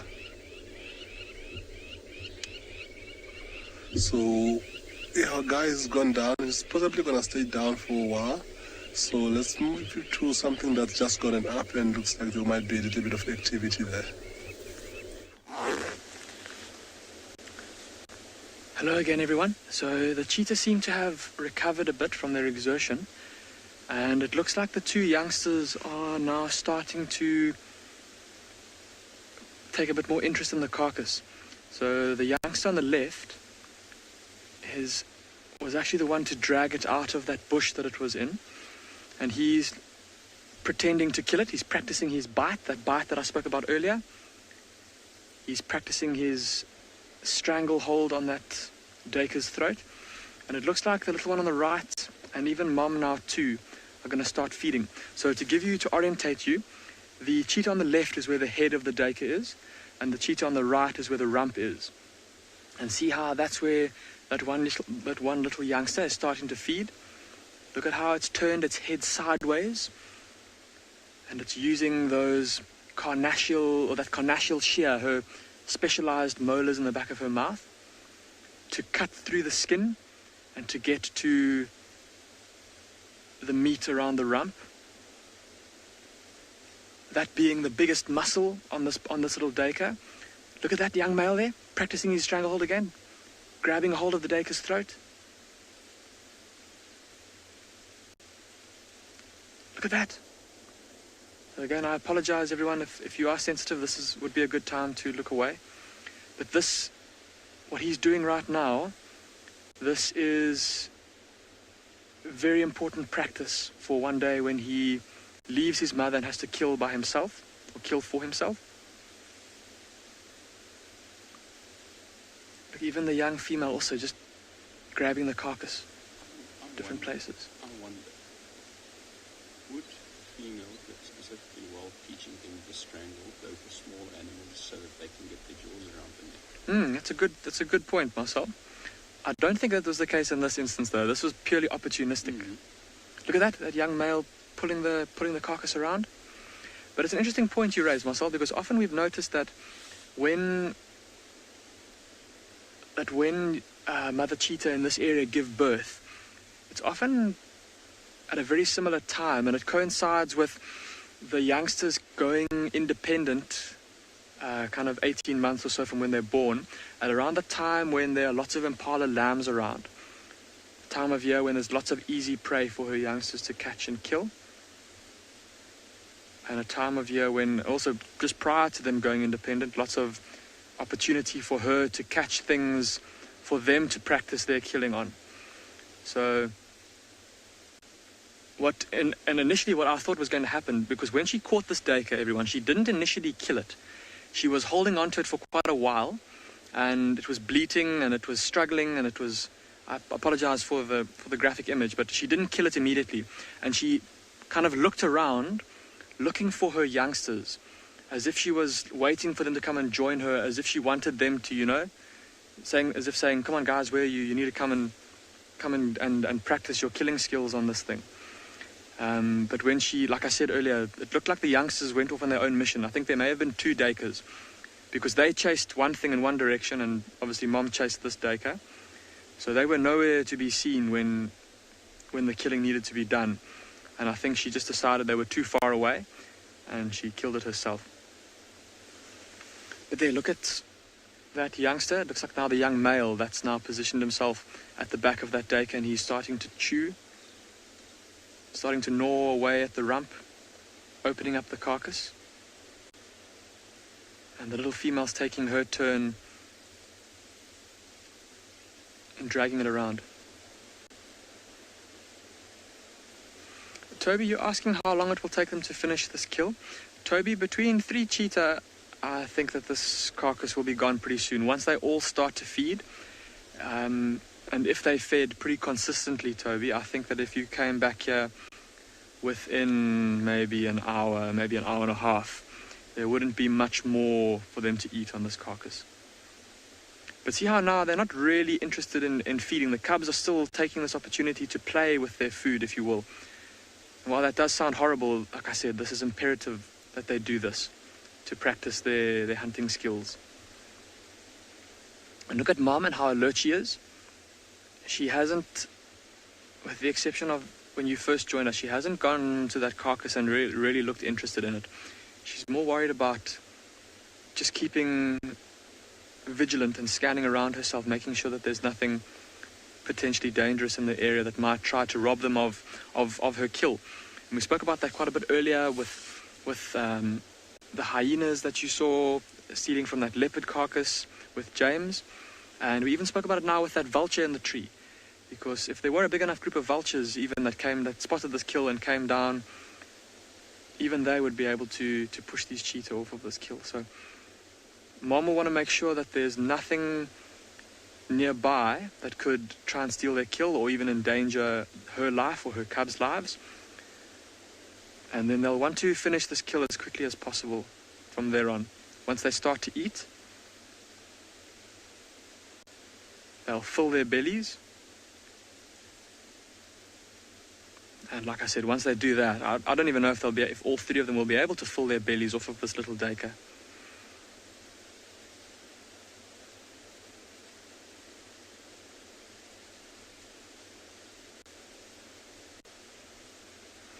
So it now looks like the cubs have discovered that there is food to be had here, and their tummies have won up their urge to play, and they've started to feed. And we're going to stick around and watch the proceedings. Maybe we can even start the stopwatch now and see how long it takes them to finish this carcass. WildEarth relies on support from viewers like you to carry on broadcasting our daily live shows. A small donation goes a long way in helping us on our mission to connect the world with nature. Please visit our support page to see how you can help and become part of the WildEarth family. We back with our leopard, who has performed some smart move. Of course, he heard that lion contact calling, and from where he was lying down when we left him, where it looks like he wasn't going to go anywhere anytime fast, he decided to come right on the base of the tree. So, of course, he cannot really judge the distance with the sound of that lion as to how far this lion is, but the fact that he can hear the noise kind of alerted him a little bit. So it doesn't look like he wanted to go back and sleep up in a tree. Of course, the ground looks like it will be a little bit more comfortable than the branch itself. So he came and lied down right on the base of the tree, getting himself ready.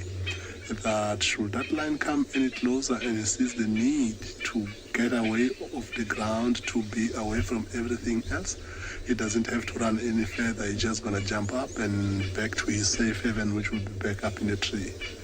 So that is a smart move indeed from his side. And since we came back to him and we're sitting here, every now and again he keeps on looking up, which kind of makes us think that he might be even thinking of going back up. Look at that.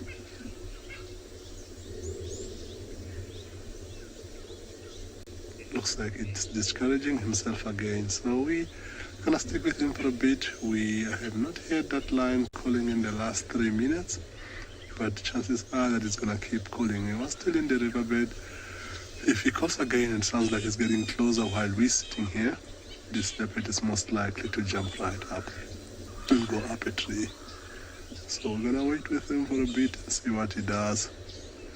Doesn't look like he's got a peace of mind at all. He keeps on listening, his ears keeps twitching. He wants to pick up every single detail that there is to hear about this potential danger. So we're gonna wait with him and see what unfolds.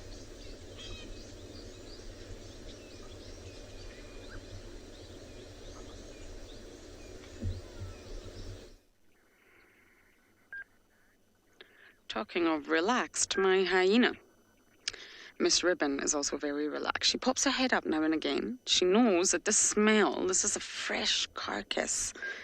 That smell is going to be filling the nostrils of many other hyenas if they're in the vicinity. It will attract attention from other scavengers, be it hyena, maybe even potentially some vultures or birds of prey. And Ribbon is well aware of that. So every so often she pops her head up. We've heard no squittering. Squittering is the sound of cups. And we've heard we've not seen anything. No signs of movement.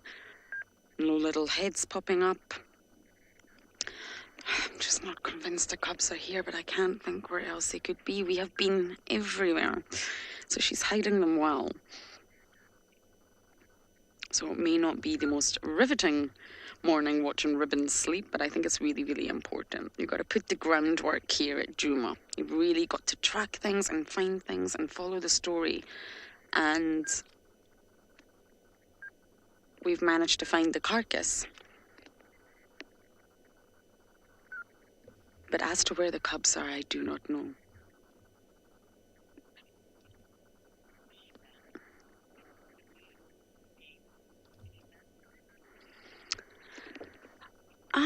Neva, you're asking when did they move to this den? I'm not convinced they're still here in this den.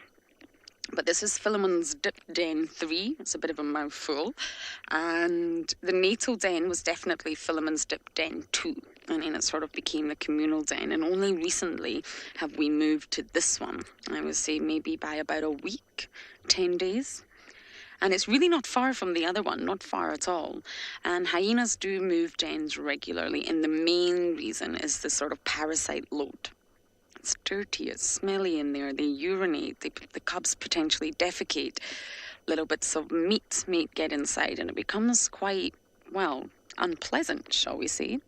So I'm not sure if they have moved or not, but we're definitely going to sit here for now and wait it out.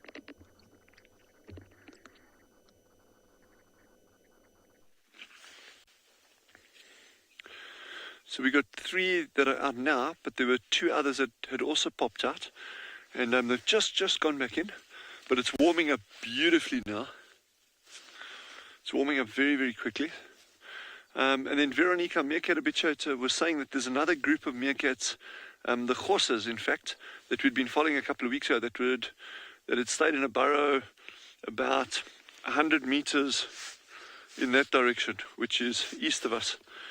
I'm glad I got that right, because that's where the sun rises. I had to think about that a bit. But yeah, so that's interesting that there's another group very, very, very close by here.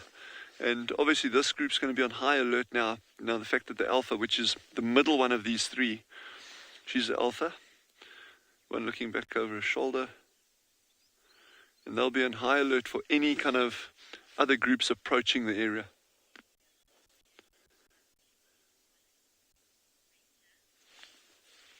Rita has asked an interesting question from an animal monitoring perspective. Do any of these meerkats have GPS collars? Absolutely not. We haven't got any meerkats, and we've never had actually any meerkats collared. There are places that have done that. One notable place is the Kuraman River Reserve, where a meerkat manor was filmed. Many of you may be familiar with that, but that is intensive research. That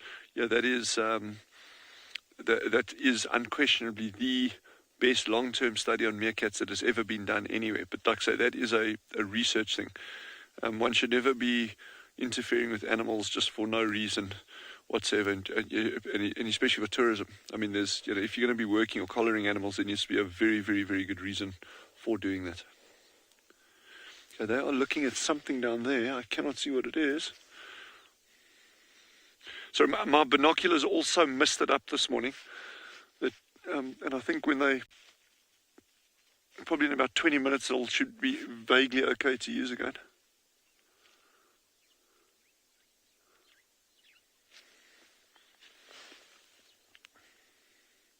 Just such charismatic little animals, eh? You can watch these for hours and hours and hours.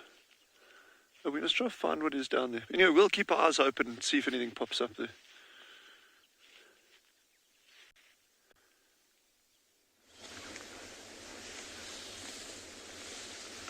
The 3 cheetah have now started to feed everyone. So Mom, obviously, having decided that the coast is clear for now, and she and her 2 youngsters have started to tuck into this duiker. And it's a bit tough for us to get a view of the carcass for now, just because they've kind of, again, it's such a small little young duiker that they've kind of surrounded it on all sides. We can't really see the carcass, which I don't think is too much of a bad thing. But we've got this stopwatch going. They're about 10 minutes in.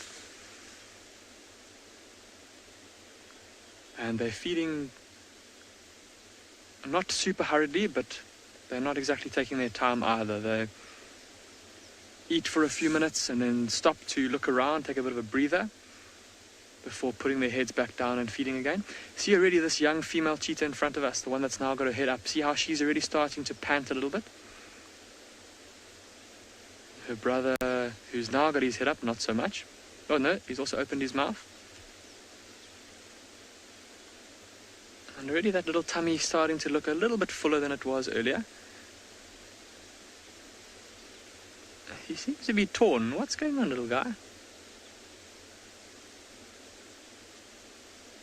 Torn between eating and just deciding he needs a bit of a timeout.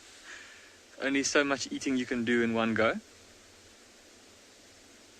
Perhaps because it looked like he was feeding towards, so again, to orientate you about in terms of the carcass, where the young male is lying on the right, his rear end is kind of where the duiker's head is.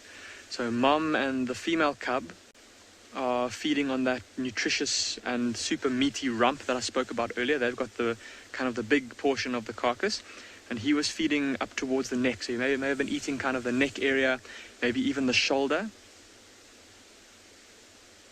which is quite a bit less meat than on the rump. So he may have already finished that.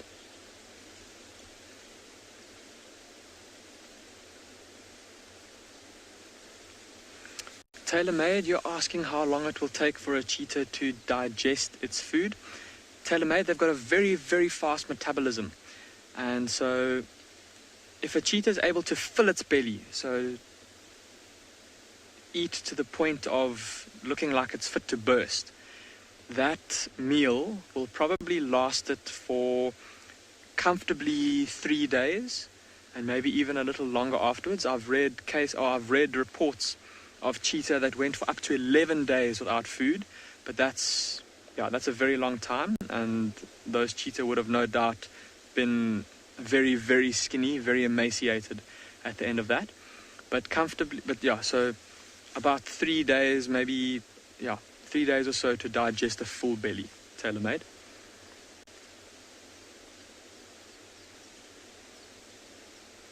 And look at how when they feed, I'm sure we've seen with lions and how they fight a lot over a carcass, even when it's mothers and cubs and pride mates. Look at how orderly these cheetah are when they feed. There's no snarling, no hissing, no growling, no swatting. Justin, you're asking if these cheetah will eat the bones as well of a carcass. Justin, typically speaking, I spoke about the design of a cheetah's jaw and how their heads are much smaller than something like a lion or a leopard or a hyena. And they haven't got that same big crest on the top of their skull that's designed for pure crushing power that a hyena or a lion has. They've got a very tall skull, which has got that muscle attachment that allows their jaws to lock, but it's not designed for crushing. So, Justin, they won't eat the thicker bones. In a small young animal like this duiker, they might eat some of the softer bones, some of the cartilage around the ribs, but they won't eat the big major bones like hyenas or lions would.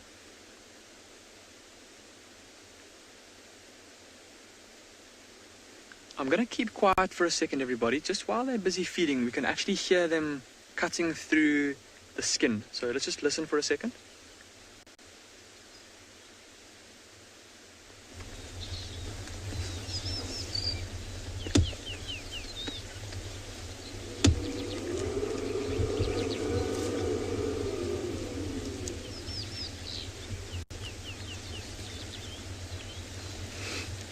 I don't know if you could hear that. Very subtle. It almost sounds like a pair of scissors cutting through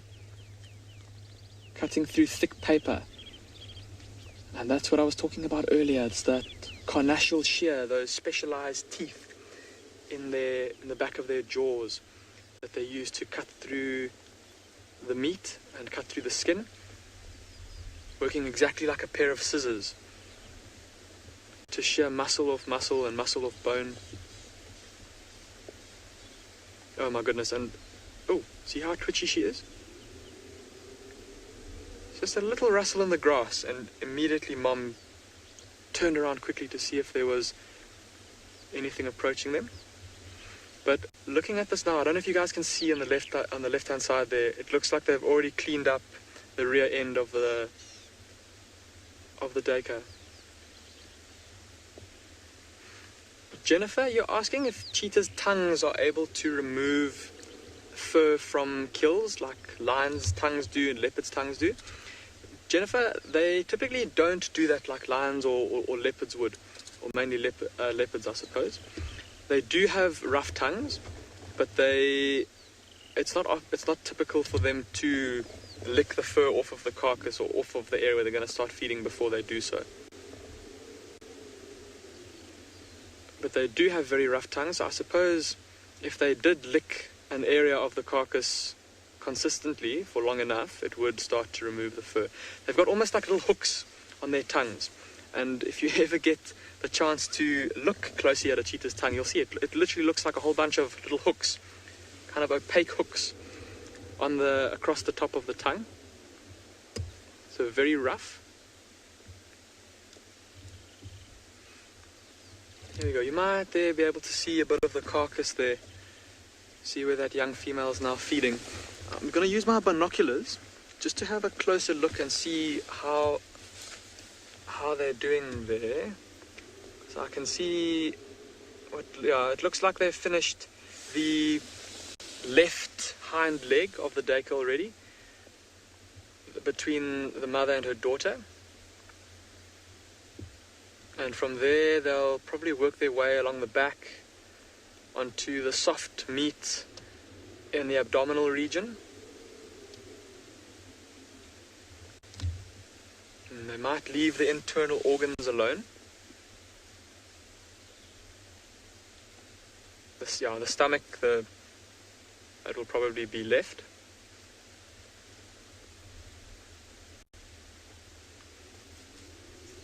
There we go, mom adjusting. Okay, there we go, look at that now. Now we can see much more clearly. You can even see the stomach there starting to come through the stomach wall.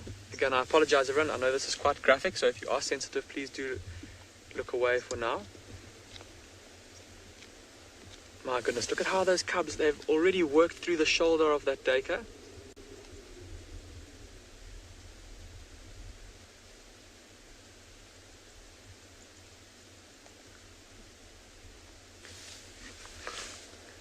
And we are going on 16 minutes, everybody, since they started to feed on this carcass.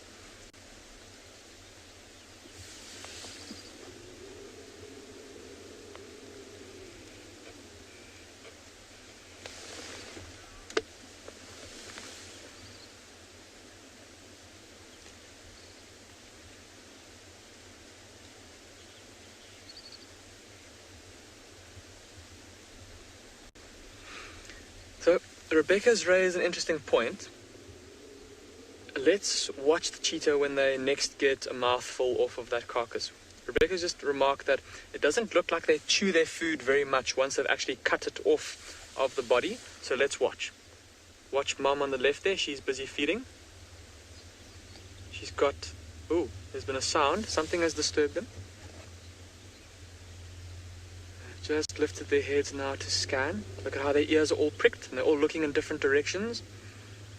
Making sure that they've got a 360-degree awareness about themselves. Okay, let's watch. Let's see if they do chew their food. I think now watch the little female on the right.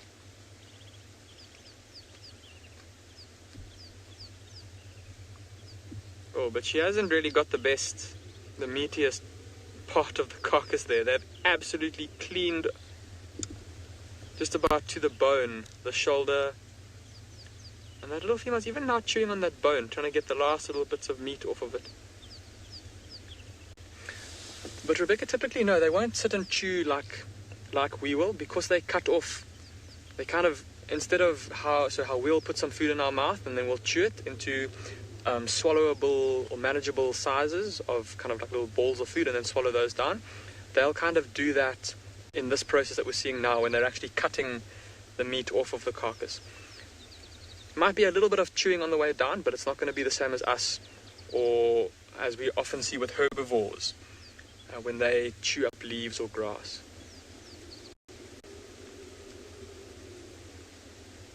Of course, protein, which is obviously doesn't need as much chewing as vegetable matter does. The cells in an animal there's no cell walls that need to be broken down like they are in plant cells, which is why herbivores have to chew their food so much. Why they've got to have such efficient or such big teeth and yeah. Okay. We're going to, again, we've got our stopwatches going. So we'll give you a break from all of this gore for now, and we'll call you back if anything changes.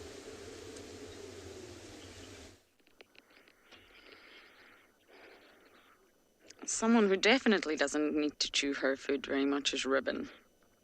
She will take huge chunks and just swallow them whole. It's really, really easy for Ribbon to eat fast, and that's because they have to, because of their lifestyle as scavengers here. Hyenas do hunt, please do not get me wrong, they're fantastic hunters, but they just don't tend to hunt so much in this area. Cammy, I would say so, although with the hyena's stomach, I'm never so sure when they're full. I have seen hyenas, especially Waffles in the Masai Mara, not being able to sit or put her front legs on the ground because she's so full. So I think Ribbon's relaxing because she's exhausted and full, but sometimes I think it's a bottomless pit, their stomach. And it's because most carnivores here live a lifestyle of feast or famine, especially the lions, leopards, and hyenas at least. They can go days without food, days upon days. And then, of course, they will successfully kill something, and then they feast. So it's not like humans who eat regularly or at regular intervals every day. It's different. So when the opportunity does arrive, hyenas will completely go for it. And I think if another hyena was to appear in front of us right now, Ribbon would get up and try to eat the remains of this poor impala.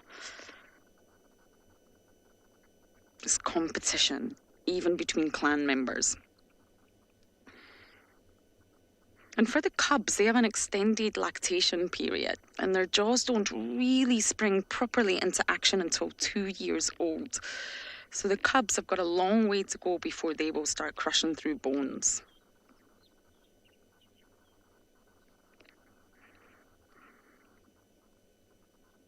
And the cubs are at the 3 months mark now, which means we should be able to get a spot pattern from them soon. And then we can really, really identify who is who.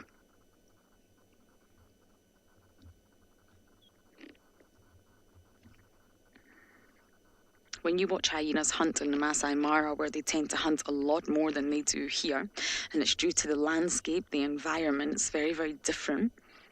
They can't rely on scavenging up in the Masai Mara. It's incredible to watch them coordinate and cooperate as a clan to make a successful hunt.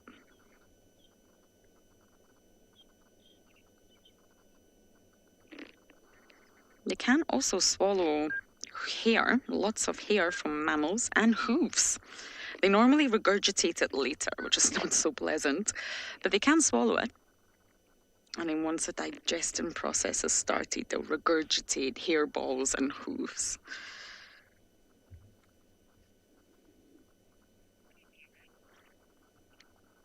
I'm really, really hoping that another hyena is going to appear, or we get some sign of the cubs, so we're going to sit tight and continue to wait it out.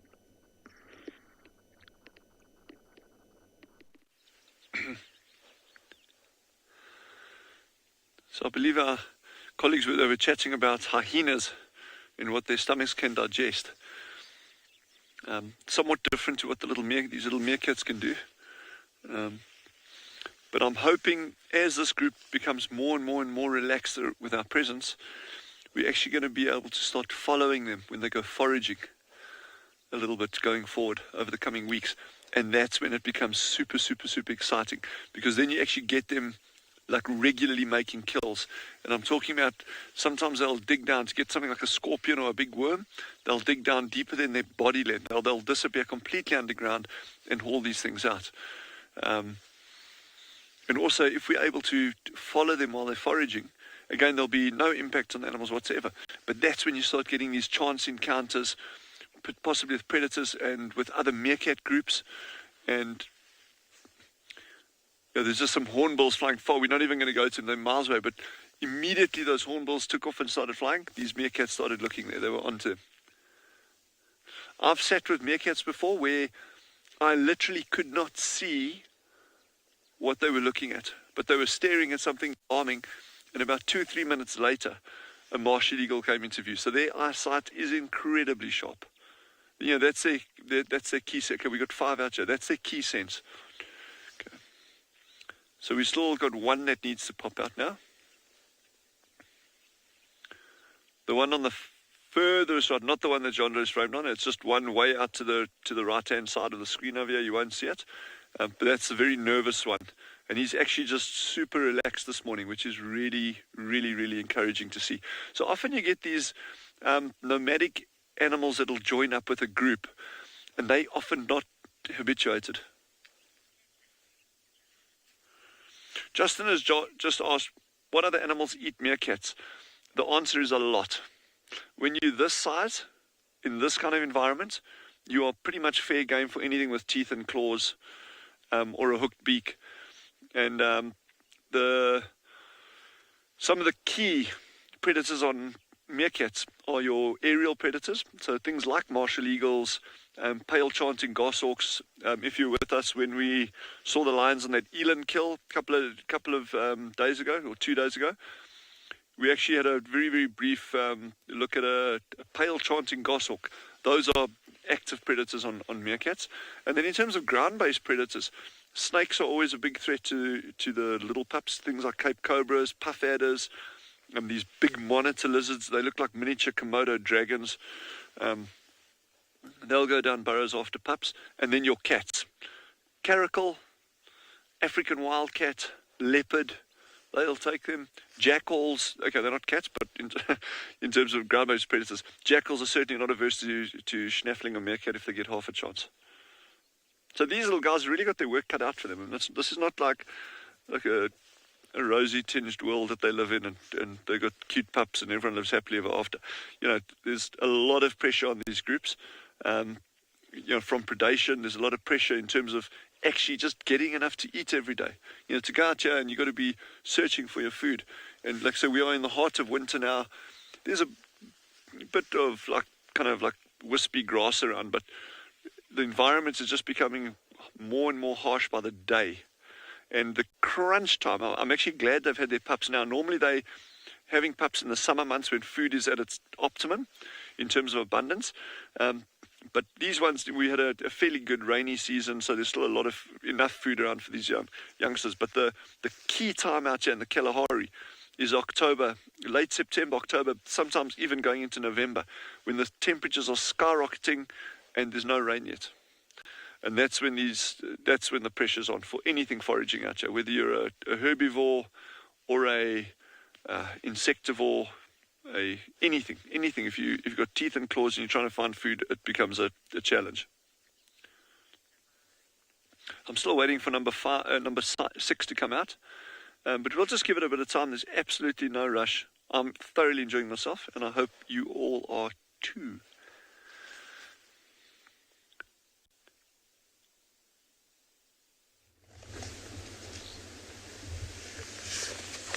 You have joined us at minute 27 since these cheetahs started to feed on this little grey duiker. And they're still eating pretty much constantly, just occasionally lifting their heads to look around. Make sure that there's nothing ominous approaching.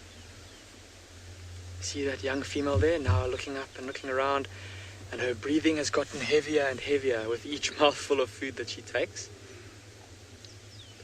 We've often spoken about predators, full bellies, that those tummies or their bodies start to heat up quite a bit with all that blood rushing to the stomach to help them digest.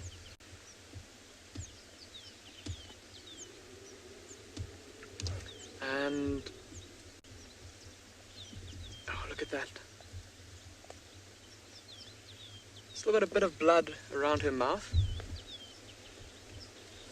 I think they all do. And once they've finished feeding, they'll probably go and lie down a little ways away from their carcass, and they'll lick each other using the hooks on their tongues to clean the dried blood off of each other's faces, and also to strengthen their bond as a little family unit.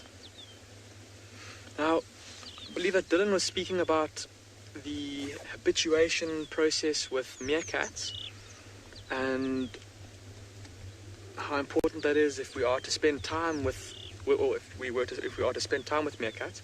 It's much the same with these cheetah, and this time that we spend with these two youngsters is very important, of course, because the more time we spend with them and the more that they learn that this vehicle and that our voices in the vehicle are no threat to them, the more relaxed they'll be around us, and the less of an impact we'll have on their behavior. And so these cubs, even from a young age, from probably about 3 months old, they would have been exposed to vehicles, and we obviously would have been very careful with them. At first, only one vehicle at a time, and then as they got more and more relaxed with one vehicle, going to 2 vehicles at a time. And just from there, They've obviously learnt that we pose no threat and that we bring them no benefits, and so they kind of just ignore us in their environment. And as a result, we're able to get these fantastic images and get that much better of a look into these cheetahs' daily lives.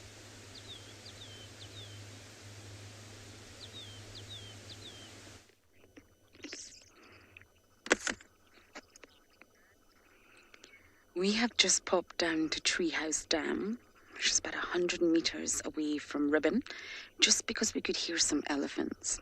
So we wanted to see what was going on. And there's no elephants. But we do have some warthogs. Oh, they're running away.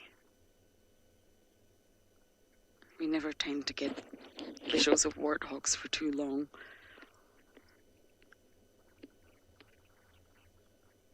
I can still hear the elephants. We're going to go back to Ribbon, don't worry. We just thought we might come and check the dam. I can hear them, but I can't see them, which is bizarre because they are the largest mammals here. But their grey bodies actually blind in very, very well. So I think we might have to follow their sound. But I promise we are going to go back to Ribbon. Just thought it would be nice if we could come and see some elephants for the morning.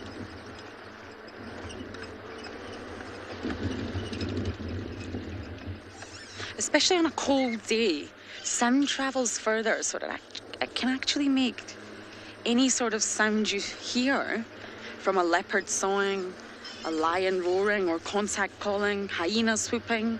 It can make them sound a lot closer than they actually are.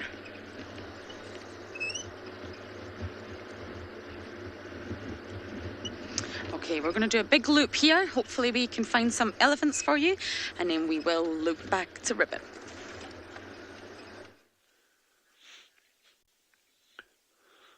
So Lauren was actually chatting about contact calls and, you know, how they can sound further away than they really are, or vice versa. But so these little meerkats got a huge range of contact calls as well, or calls, let's just say calls, because you get obviously all different kinds. So some of them are literally just contact calls within the group.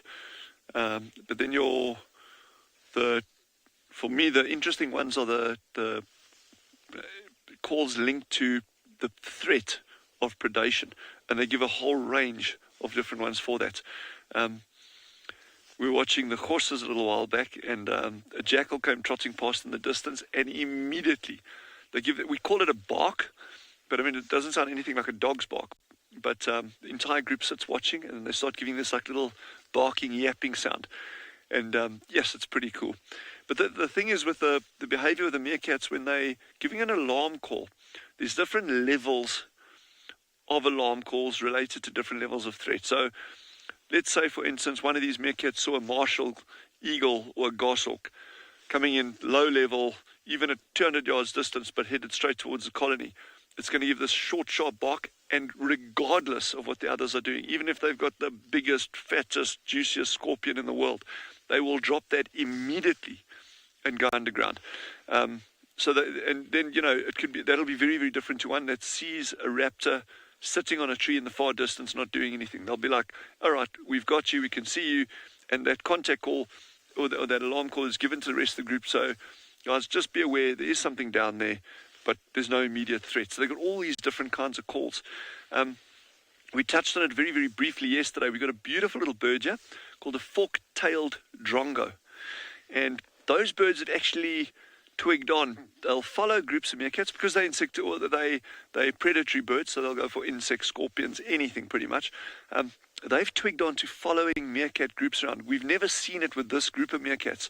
But this particular group, but what these birds do, they'll follow a group of meerkats around, and when they see one's actually got a food item, it'll issue an alarm call that sends the entire group scampering underground. Bird flies in, grabs a food item, and leaves. Now, how is that for that ability to actually link? Okay, because it's got to really observe these meerkats very carefully to say, okay, well, all right, that sound given meant that everyone dropped it, and they keep leaving this food item. So if I can mimic this, let me try it. I mean, that process really raises questions about animal intelligence and how they perceiving things and putting things together. I think that's absolutely remarkable. And like I say, we don't get drongas in this particular area, this colony. It's like a big, wide, open, exposed area. You tend to find them further down towards the mountains in the distance there, where there's very dense woodland. But you never know. Maybe we'll be lucky enough to see something like that. There's some nice burrow maintenance going on there.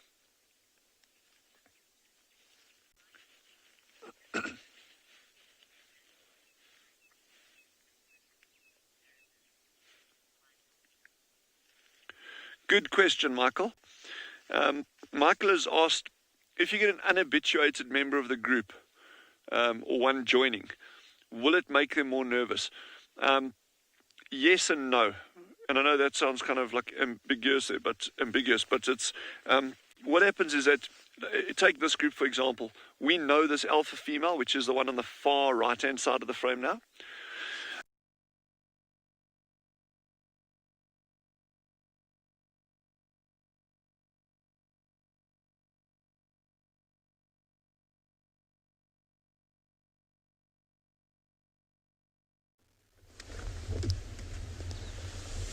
Welcome back, everyone. We apologize for that. There's a bit of a technical issue. We are, of course, out in the middle of the African bush, and so can never predict exactly what will happen with signal and stuff like that, and that's part of the challenge, but I suppose it can also be part of the fun sometimes.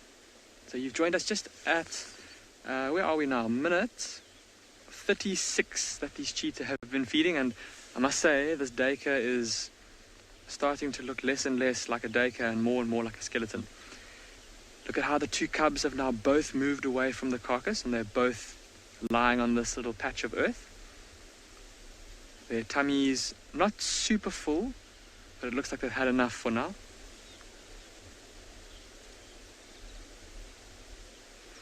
Beach Boy, you're asking if the cheetah will lick the carcass clean. Beach Boy, they typically won't. Oh, listen to Mum crunching through the ribs. Remember earlier we were talking about how she might eat the thinner bones on a small daycare like this? That's exactly what she's doing. Sorry, Beach Boy, to continue answering your question. She will, to a certain extent, Beach Boy. She'll lick away at the meat that surrounds some of the bones, like the ribs, where there might still be quite a bit of meat. Also on the femurs, so around the rump, she'll lick those bones too. But they won't kind of fuss over it as much as something like a lion or a leopard would. And very often cheetah kills can be identified by how intact they are and by how it looks like something like a very picky eater has eaten away at it.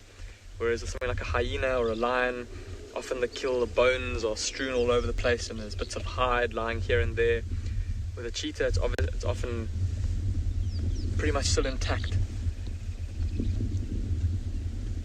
And I think that, Beach Boy, Mom is now getting to the stage where there isn't very much meat left on this carcass, and so she's just trying to get every last little bit of nutrition she can from it. Which is why she's started to gnaw on those thin rib bones that she's able to break with her teeth. If it were a slightly bigger animal, she probably wouldn't even get the chance to start feeding on those bones. The meat will have filled her up. It's always interesting watching young predators when they're finished eating.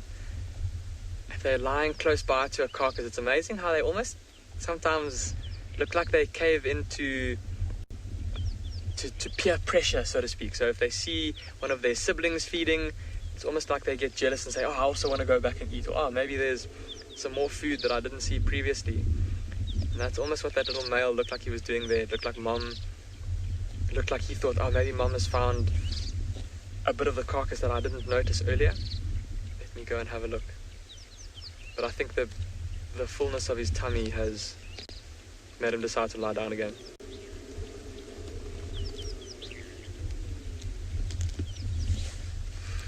Hilton, you're asking which predator has the highest kill rate. And Hilton, that's a difficult question to answer. There are statistics that say that of the cats, it's a black-footed cat, which is a very small cat that occurs in the more arid regions of Southern Africa, so Northern Cape of South Africa, and I think into Botswana as well. But Hilton, that's not a hard, fast rule, because it very much depends on a number of things. It depends on what the predator is hunting. It depends on what the landscape is, the area where they are, the kind of prey they're hunting. So it's difficult to kind of quantify that and to compare it fairly against others. Well, it's not comparing apples with apples, so to speak. But in terms of the cats, the black-footed cat is the cat species that has been credited with having the highest successful kill rate of the large predators in Africa. And again, this is speaking very broadly, because like we said, it's not really comparing apples with apples, but of the solitary hunters and of the big cats, cheetah are or have been recorded as being the most successful in terms of their hunting success rates. They have been found to, on average, over a number of different study sites, Namibia, Botswana, East Africa, they're found to be more successful than leopards and lions. Even prides of lions, single female cheetah, have, in the studies that have been done in those areas, they found that single female cheetah, or single cheetah in general, were more successful than lions and leopards. And on top of that, they found that a mother cheetah with cubs was even more successful in terms of her hunting success. But that study was done in one particular area. So for that specific area, that was what they found.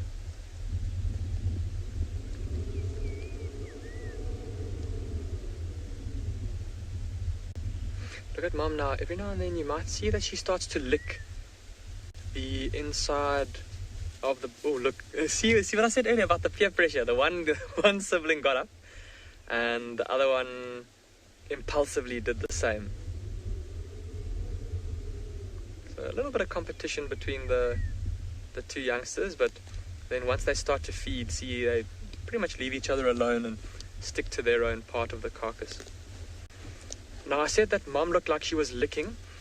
So inside that body cavity, there might be bits of blood that is kind of draining out of the arteries and the veins, and she would have been lapping that up. Cheetah, like many large carnivores, they don't need to drink as often as many herbivorous species do, and they can often subsist for days on just the blood of their prey. Oh, look at this youngster. It's grabbed hold of the duiker's face. And again, even though it's got a full belly, even though this duiker is long dead, look at how it's busy practicing that bite hold on the duiker's throat.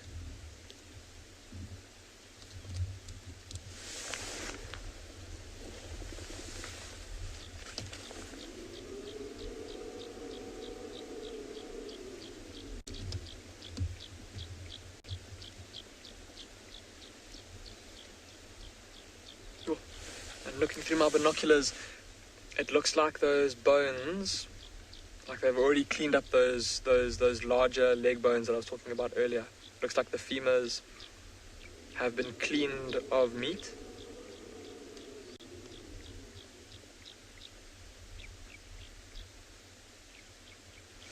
Alright, I think we're getting close to the end, everybody, in terms of this carcass. We're at minute number 43, and when you come back to us, we'll see how much progress they've made.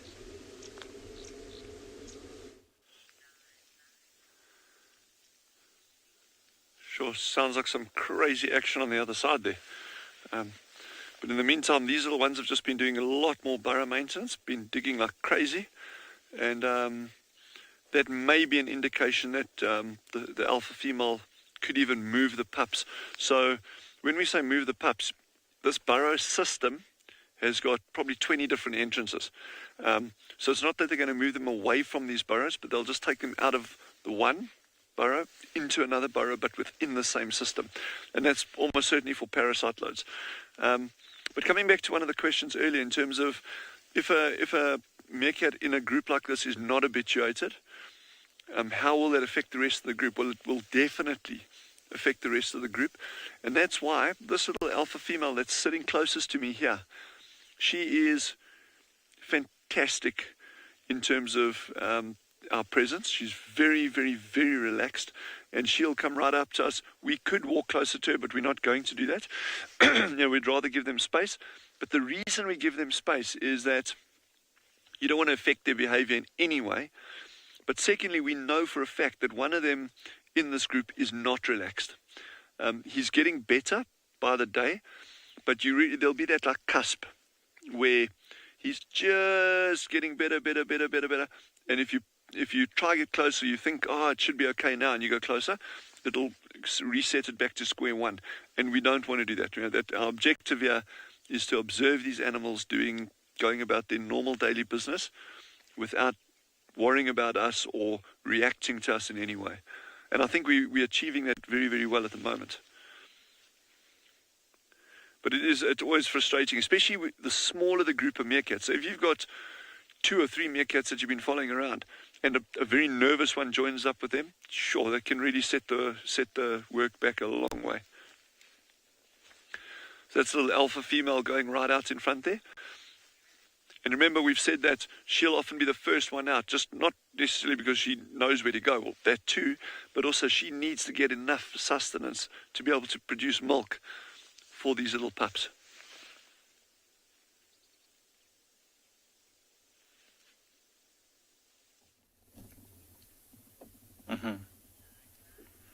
Well, so we have here a couple of wonderful Nyalas who were feeding on a branch very close to our vehicle, but then as we decided to show them on the screen, they got a bit shy and they started to move away.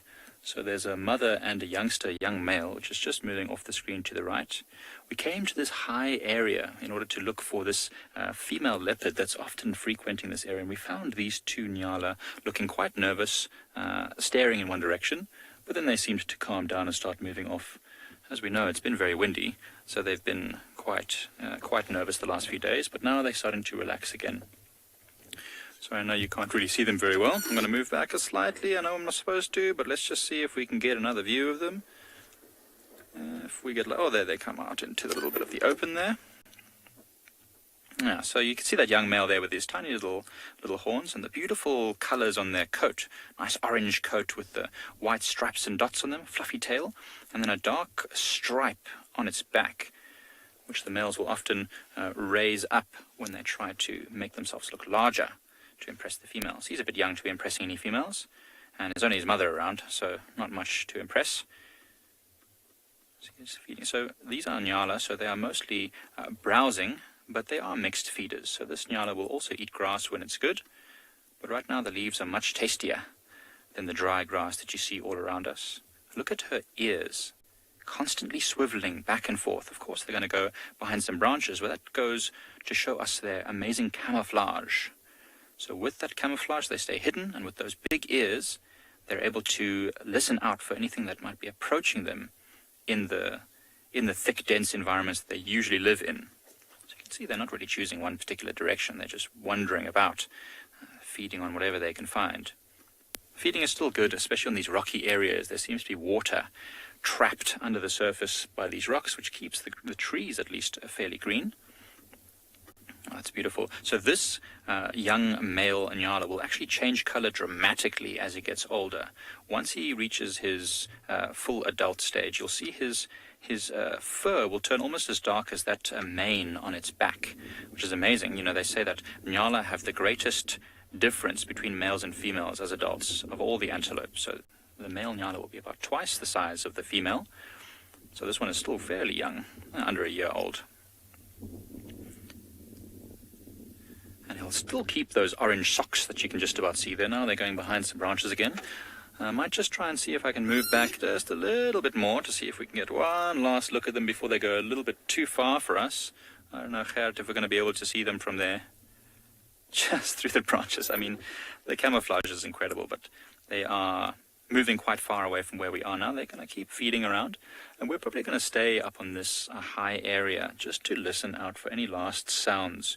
We've had quite an interesting morning. We actually did find a drag mark where it looks like hyenas might have stolen someone's kill, but we followed it on foot and we didn't find anything there. They must have finished it during the night. And of course, lots of lion tracks moving about during the night as well. Maybe that's why these Nyala were a bit alert. But for now, I'm going to move us forward again one more time just to see if we can see them. While we do that, you guys must enjoy this beautiful bushveld scene. It's very interesting.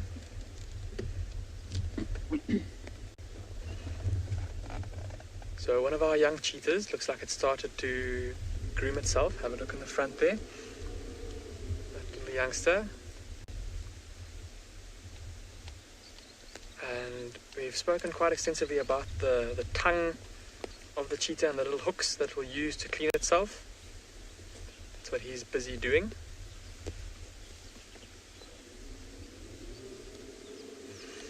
Angela, you're asking how often cheetah will kill an animal of this size.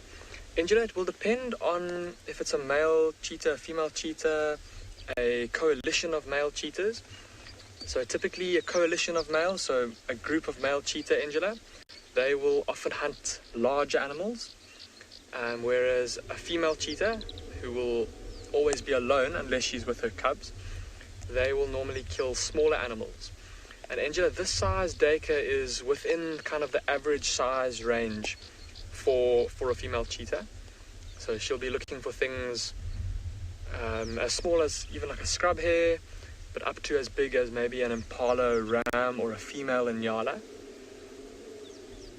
So pretty frequently, because obviously the smaller, because there's always a trade-off, Angela. Is the prey big enough to give me enough food to warrant my expenditure of energy?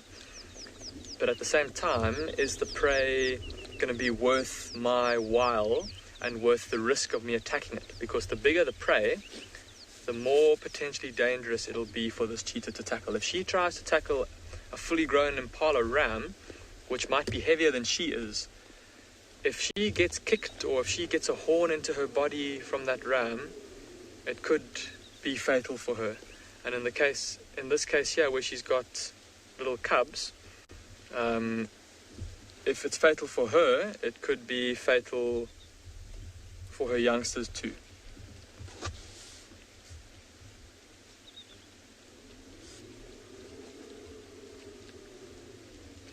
See how those youngsters that youngster has shifted the carcass, she's pulled it around, probably trying to get to some of the parts of the carcass that they haven't been able to reach yet because of the way the carcass has been lying. And like I said, they are getting to the end of the carcass, so they're having to really kind of search all over it, looking for the last little bits of meat.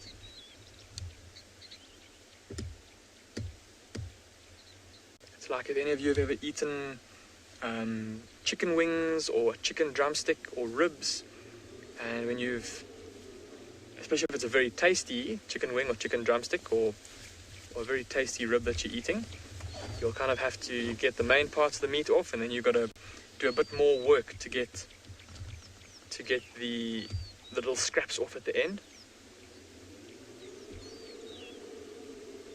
Have a look at this young female on the right.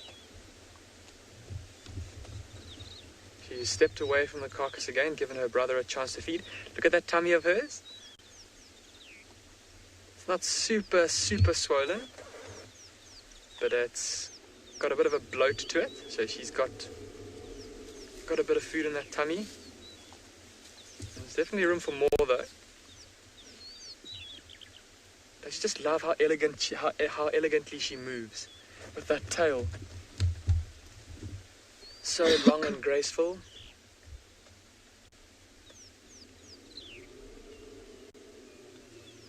Alright everybody, we are sitting on minute 52 and we'll send you across to Barney for now, who's got some tracks to show you.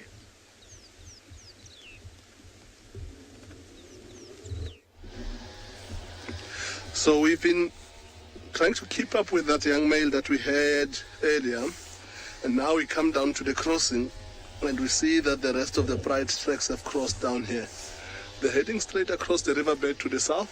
He was slightly on the right track trying to cross the river, maybe to link up with them. He was just slightly further up. So what we're going to do now, we're not going to follow these tracks now. We're going to drive back towards the leopard, to see what that leopard has been doing and see if there's a little bit more action there. And we wish him luck. If he carries on in the direction that he was facing earlier on, he might be able to catch up with them. But for now, we'll go back to the leopard.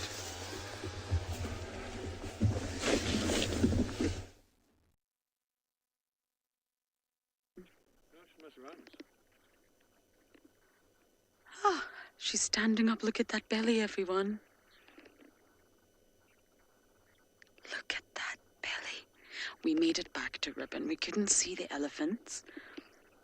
So I just thought it was time to come back because I really, really want to know the story. She urinated as she was sleeping. Just not very pleasant, but it does emphasize the point I was saying about parasite load building up and it gets dirty, and that's why they do move dens frequently once the cubs get older. Oh, she's not comfortable. Oh.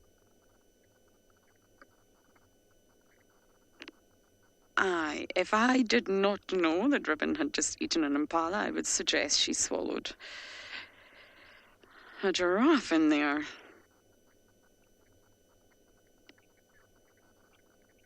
That belly is huge.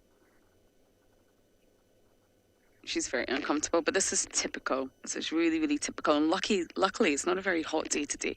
So she's probably just going to lie there all day. I'm just puzzled. Her nipples are still very prominent. I just don't know why she would rest here without seeing the cubs.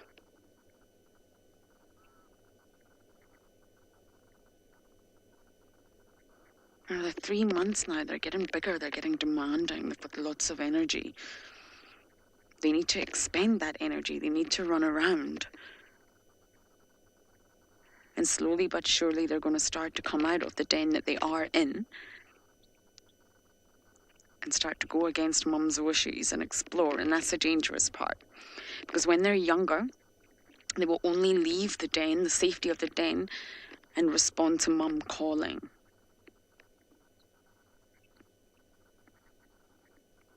But when they get older, they start to defy mum. And when mum's not there, when she's hunting or she's somewhere else, they'll start to come out and do their own thing. They won't go too far. And that's the dangerous thing in case another predator comes by. She keeps looking in this den. That's what I love about out here. You've got to unravel the mysteries. But don't forget, everyone, to keep sending in your questions. #WildEarth. You can ask us anything you want to know about the environment out here. And Ribbon sleeping, well, in her pee. Ribbon. There's some cookie. Stained with blood.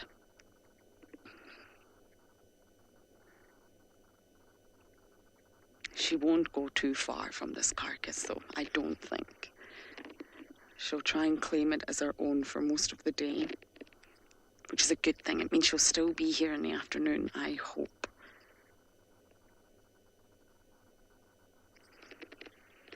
Hyenas, despite their reputation, are said to be some of the most efficient carnivores that exist.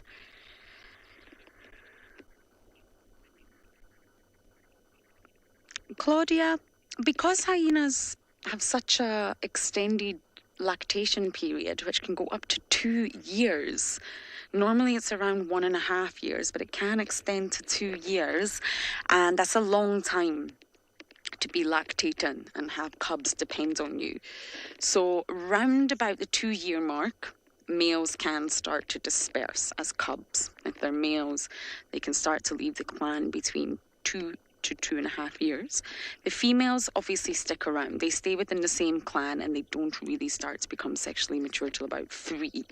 So I would say once a hyena has successfully raised cubs to around about 2 years, anytime after that she can come into estrus and fall pregnant again.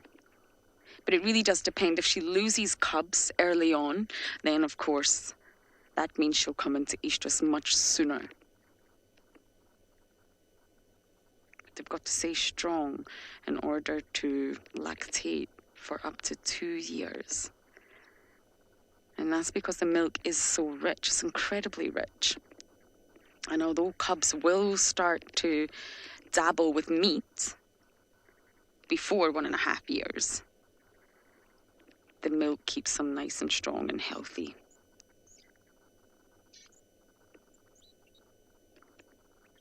And hyena mating is so rare to see. It has been captured. I think you can search for it on YouTube, but it's a really rare occurrence. Of course, we are nearing the latter part of the drive, so I am going to stay here and wait and see what happens with Miss Ribbon.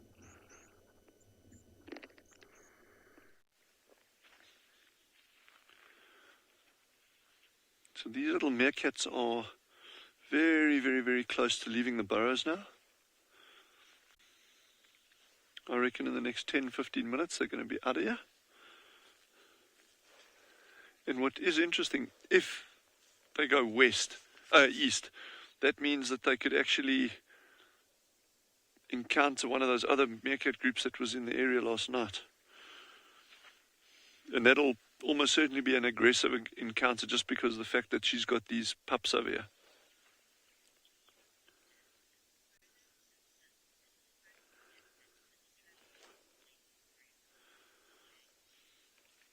James has just asked, what is the furthest distance that a dispersal meerkat has been recorded from its natal group? James, I don't have an answer for you on that. I'll have to check that up. But it will be a considerable distance, I reckon a couple of kilometers.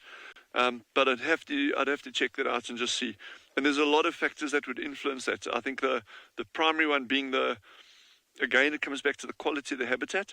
So if you've got really, really good habitat quality, in other words, like abundance of food, plenty of shelter, the likelihood of an animal dispersing very far is less, but not necessarily the case. And if you look at, if you make a comparison there with things like leopards, even in good quality habitat, I mean, leopards can disperse, young males can disperse over hundreds of kilometers, literally. That's obviously definitely not the case with meerkats, but it's just an interesting comparison there. But certainly, I think over a couple of kilometers wouldn't be unusual. But I will actually check that out, and I'll see if we can actually get a figure on that maximum distance. It'll be very interesting to see.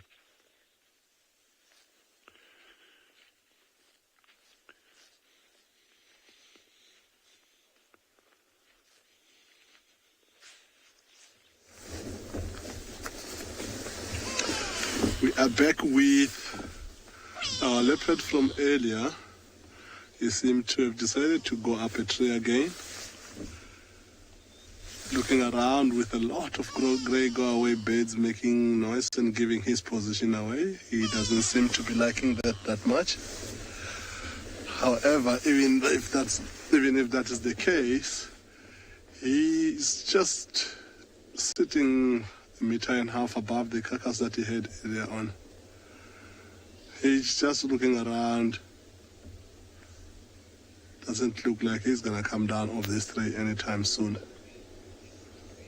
So from when we were with him earlier, when he was right on the base trying to get ready to jump off, if that lion that was calling could have come close, he's now found another completely different branch and he's just dozing off. You can see every now and again his eyes are starting to close up. It looks like he's really, really tired. But birds make noise and he's supposed to look on that direction because that could mean that something is walking on the ground, in which case he needs to know. There goes the grey go-away bird again.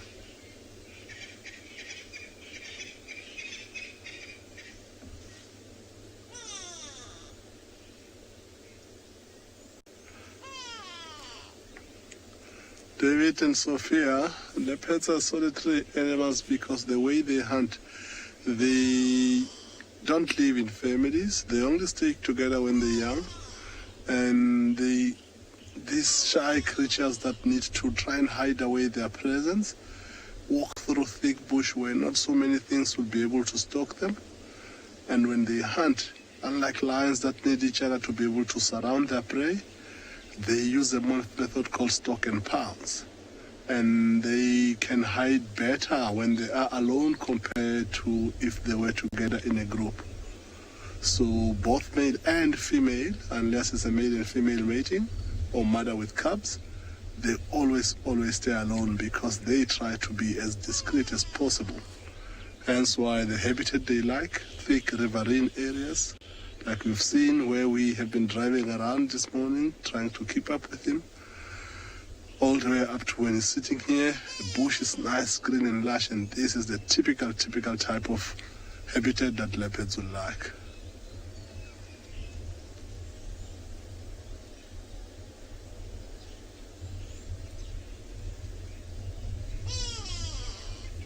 Come on, go away, bird. He's just trying to take a nap and you're making a noise again.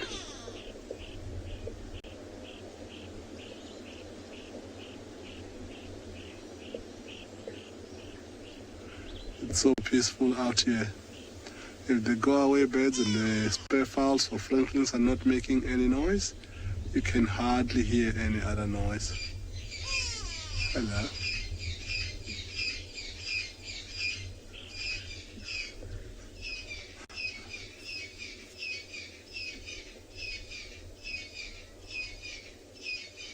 Looks like something moved on the grass that got a bit of his attention. Look at how focused he is.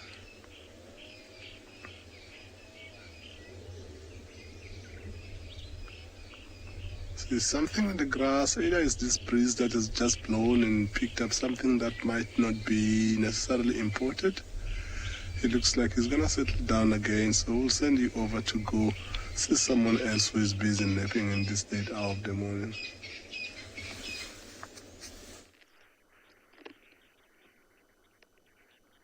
You very, very sleepy hyena. And she's probably going to sleep for the rest of today. Rest and digest, as we say. And as the sun starts to go down this evening, I think she'll start to get active again. Depending on who visits this area.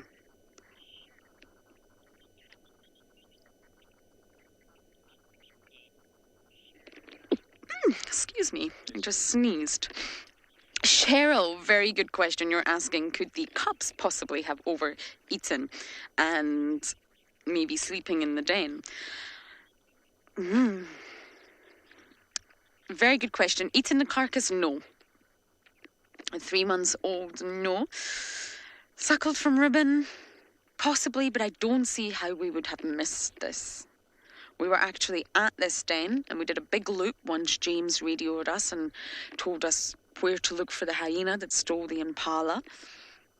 And I really don't think we were too far behind her.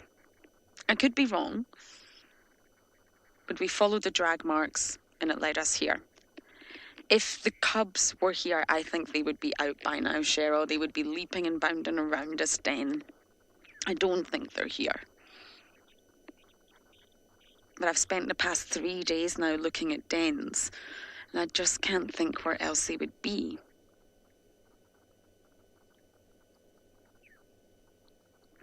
It's a little bit of worry that Ribbons came here to this specific den where they were not so long ago, and they're not here. I hope nothing bad has happened. Ribbon could just be taking a pit stop. This was the safest place to bring the carcass and just take a little bit of a rest before being mama again. But still, we're going to sit here for a little bit longer just in case anything happens.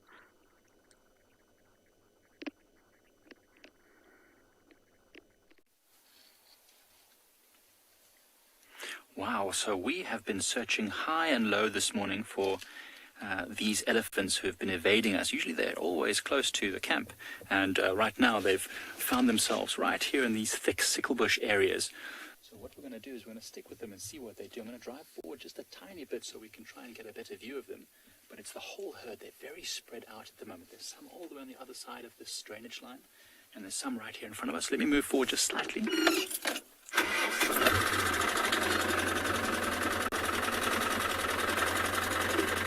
There's one just on the left of the road here. Seems to be using its tusks to grab some of the branches and bark.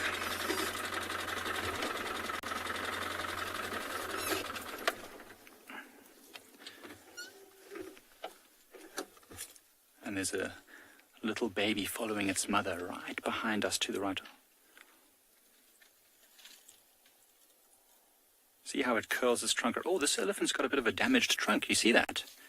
The end of its trunk seems to have a bit of damage there.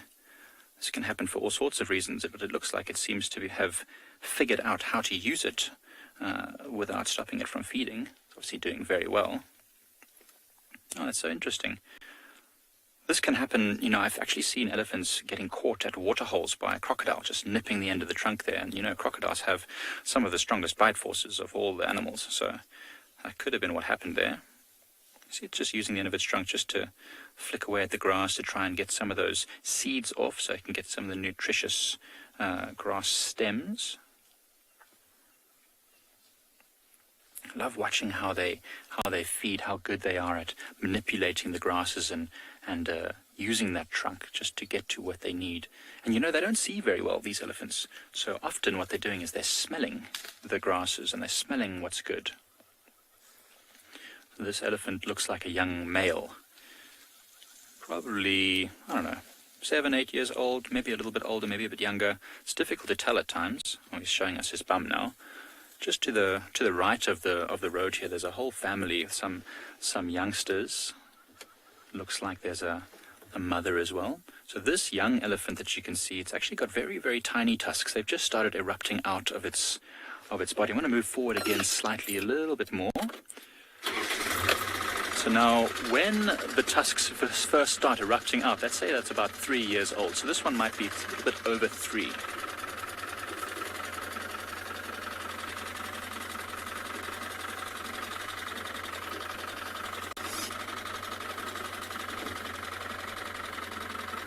Right. Now we're a bit closer to our friend here on the left. Can you see him there, Gert? I think you can. It's not so far away from us. Do you see that, how it uses its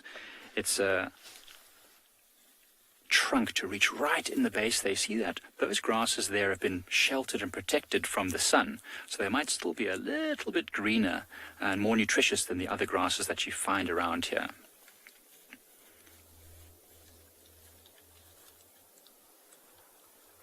Patty Pan has asked a question about the calf just to the right of us, and will it stay with its mother forever? Well, certainly, if it's a female, it might stay with its mother for most of its life. If it's a male, probably not. If it's a male, it will only stay with this group until it's about in its early teen years, and then the mother will probably chase it away because it'll get a bit too aggressive, a bit too forceful with the other members of the herd, especially the females, when he starts to become a little bit sexually active. But I can't tell, Gerrit, I don't know if you can, no, it's a bit too thick in there. I'll try and go forward a little bit more, just to see if we can see if this is a male or a female. Since these elephants are so lovely and relaxed with us.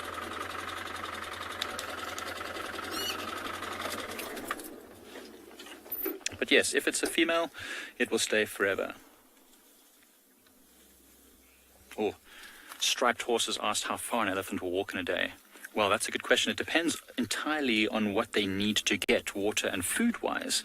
So these elephants, I know, do often travel from one of the water holes to the other easily in a day, and feeding all the way in between. That's 2 kilometers.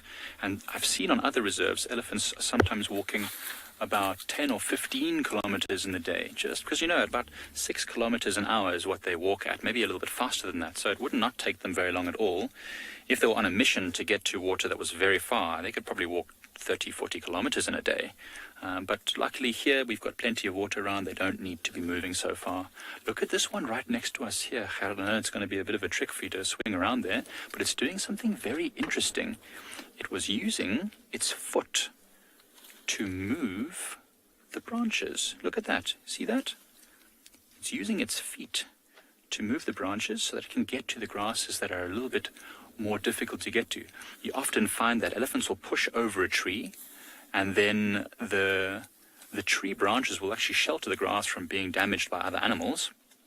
And then sometime later the elephant will come along, or a different elephant will come along and actually push that whole tree back over to get to the grasses that it's now protected. Oh, this is a beautiful young male. Oh, hey. how are you doing? Good morning to you. It's actually amazing to see this young male elephant so relaxed as well. Often they'll try and show off their size and strength by, trying to, how can I say, display for us, opening its ears, flapping its trunk, and it's shaking its head. But this one, so relaxed. I think right now it's just very hungry. The end of this tusk has a little notch in it. All right. And this notch they'll often use when they break branches. But what we're going to do now is, whilst we watch these elephants relaxing here, guys, we're going to send you over to some lazy cheetahs.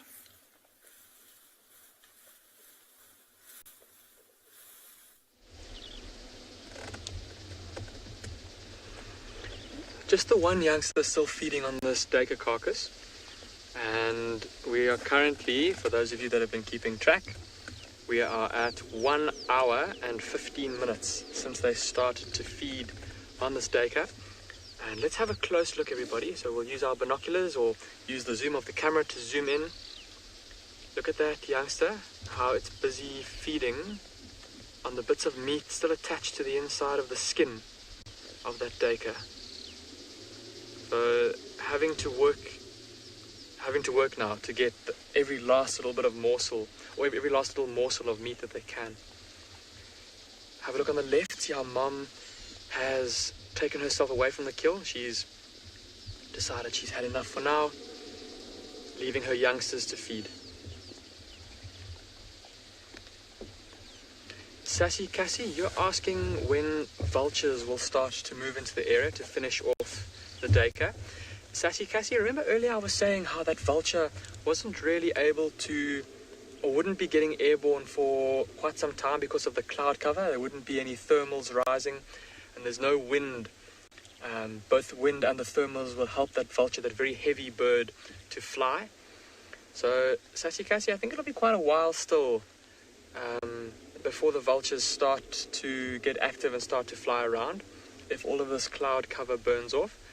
But to be honest, Sassy Cassie, I think that there's such a little amount of meat left on this carcass. I don't think that it'll even be worth their while for them to come and investigate. Other birds that eat carrion might come to investigate things like battalier eagles and pied crows, both of which being much smaller than vultures and not being as heavily reliant on thermals and wind for them to fly around. And they might discover the carcass, they might move in and feed as well a little bit later once these cheetah have left. And I think that that's what's going to happen pretty soon. I think that once they've finished eating, Mom will lead her youngsters a little distance away from this carcass. The smell of blood might attract the unwanted attention of bigger predators. And so they'll move away and groom each other and rest. Start to digest that food. Ziggy, you're asking at what age these two cheetah cubs will leave their mother. Ziggy, probably in about 18 months or so. That is normally when cheetah will go independent of their mother. And often what happens is that Mom will kill something like she's done now, and she'll just leave them. She'll walk away. While the youngsters are feeding, they'll be so engrossed in the food that they might not notice that Mom's gone. And suddenly, once they stop eating, they'll realize, oh, hang on, we've been left alone. And Mom will just keep on walking. The youngsters will keep calling for her. And then that'll be it. All right. So we're currently sitting at 1 hour and 20 minutes, and that's how long they've been feeding. And it looks like it's pretty much done. But I think we've had a fantastic morning, everybody. We set out, even from last night, to try and find these cheetah with the object of watching them eat and hunt, and we were successful. Don't forget to join us this afternoon on our sunset safari, coming to you at 3 p.m.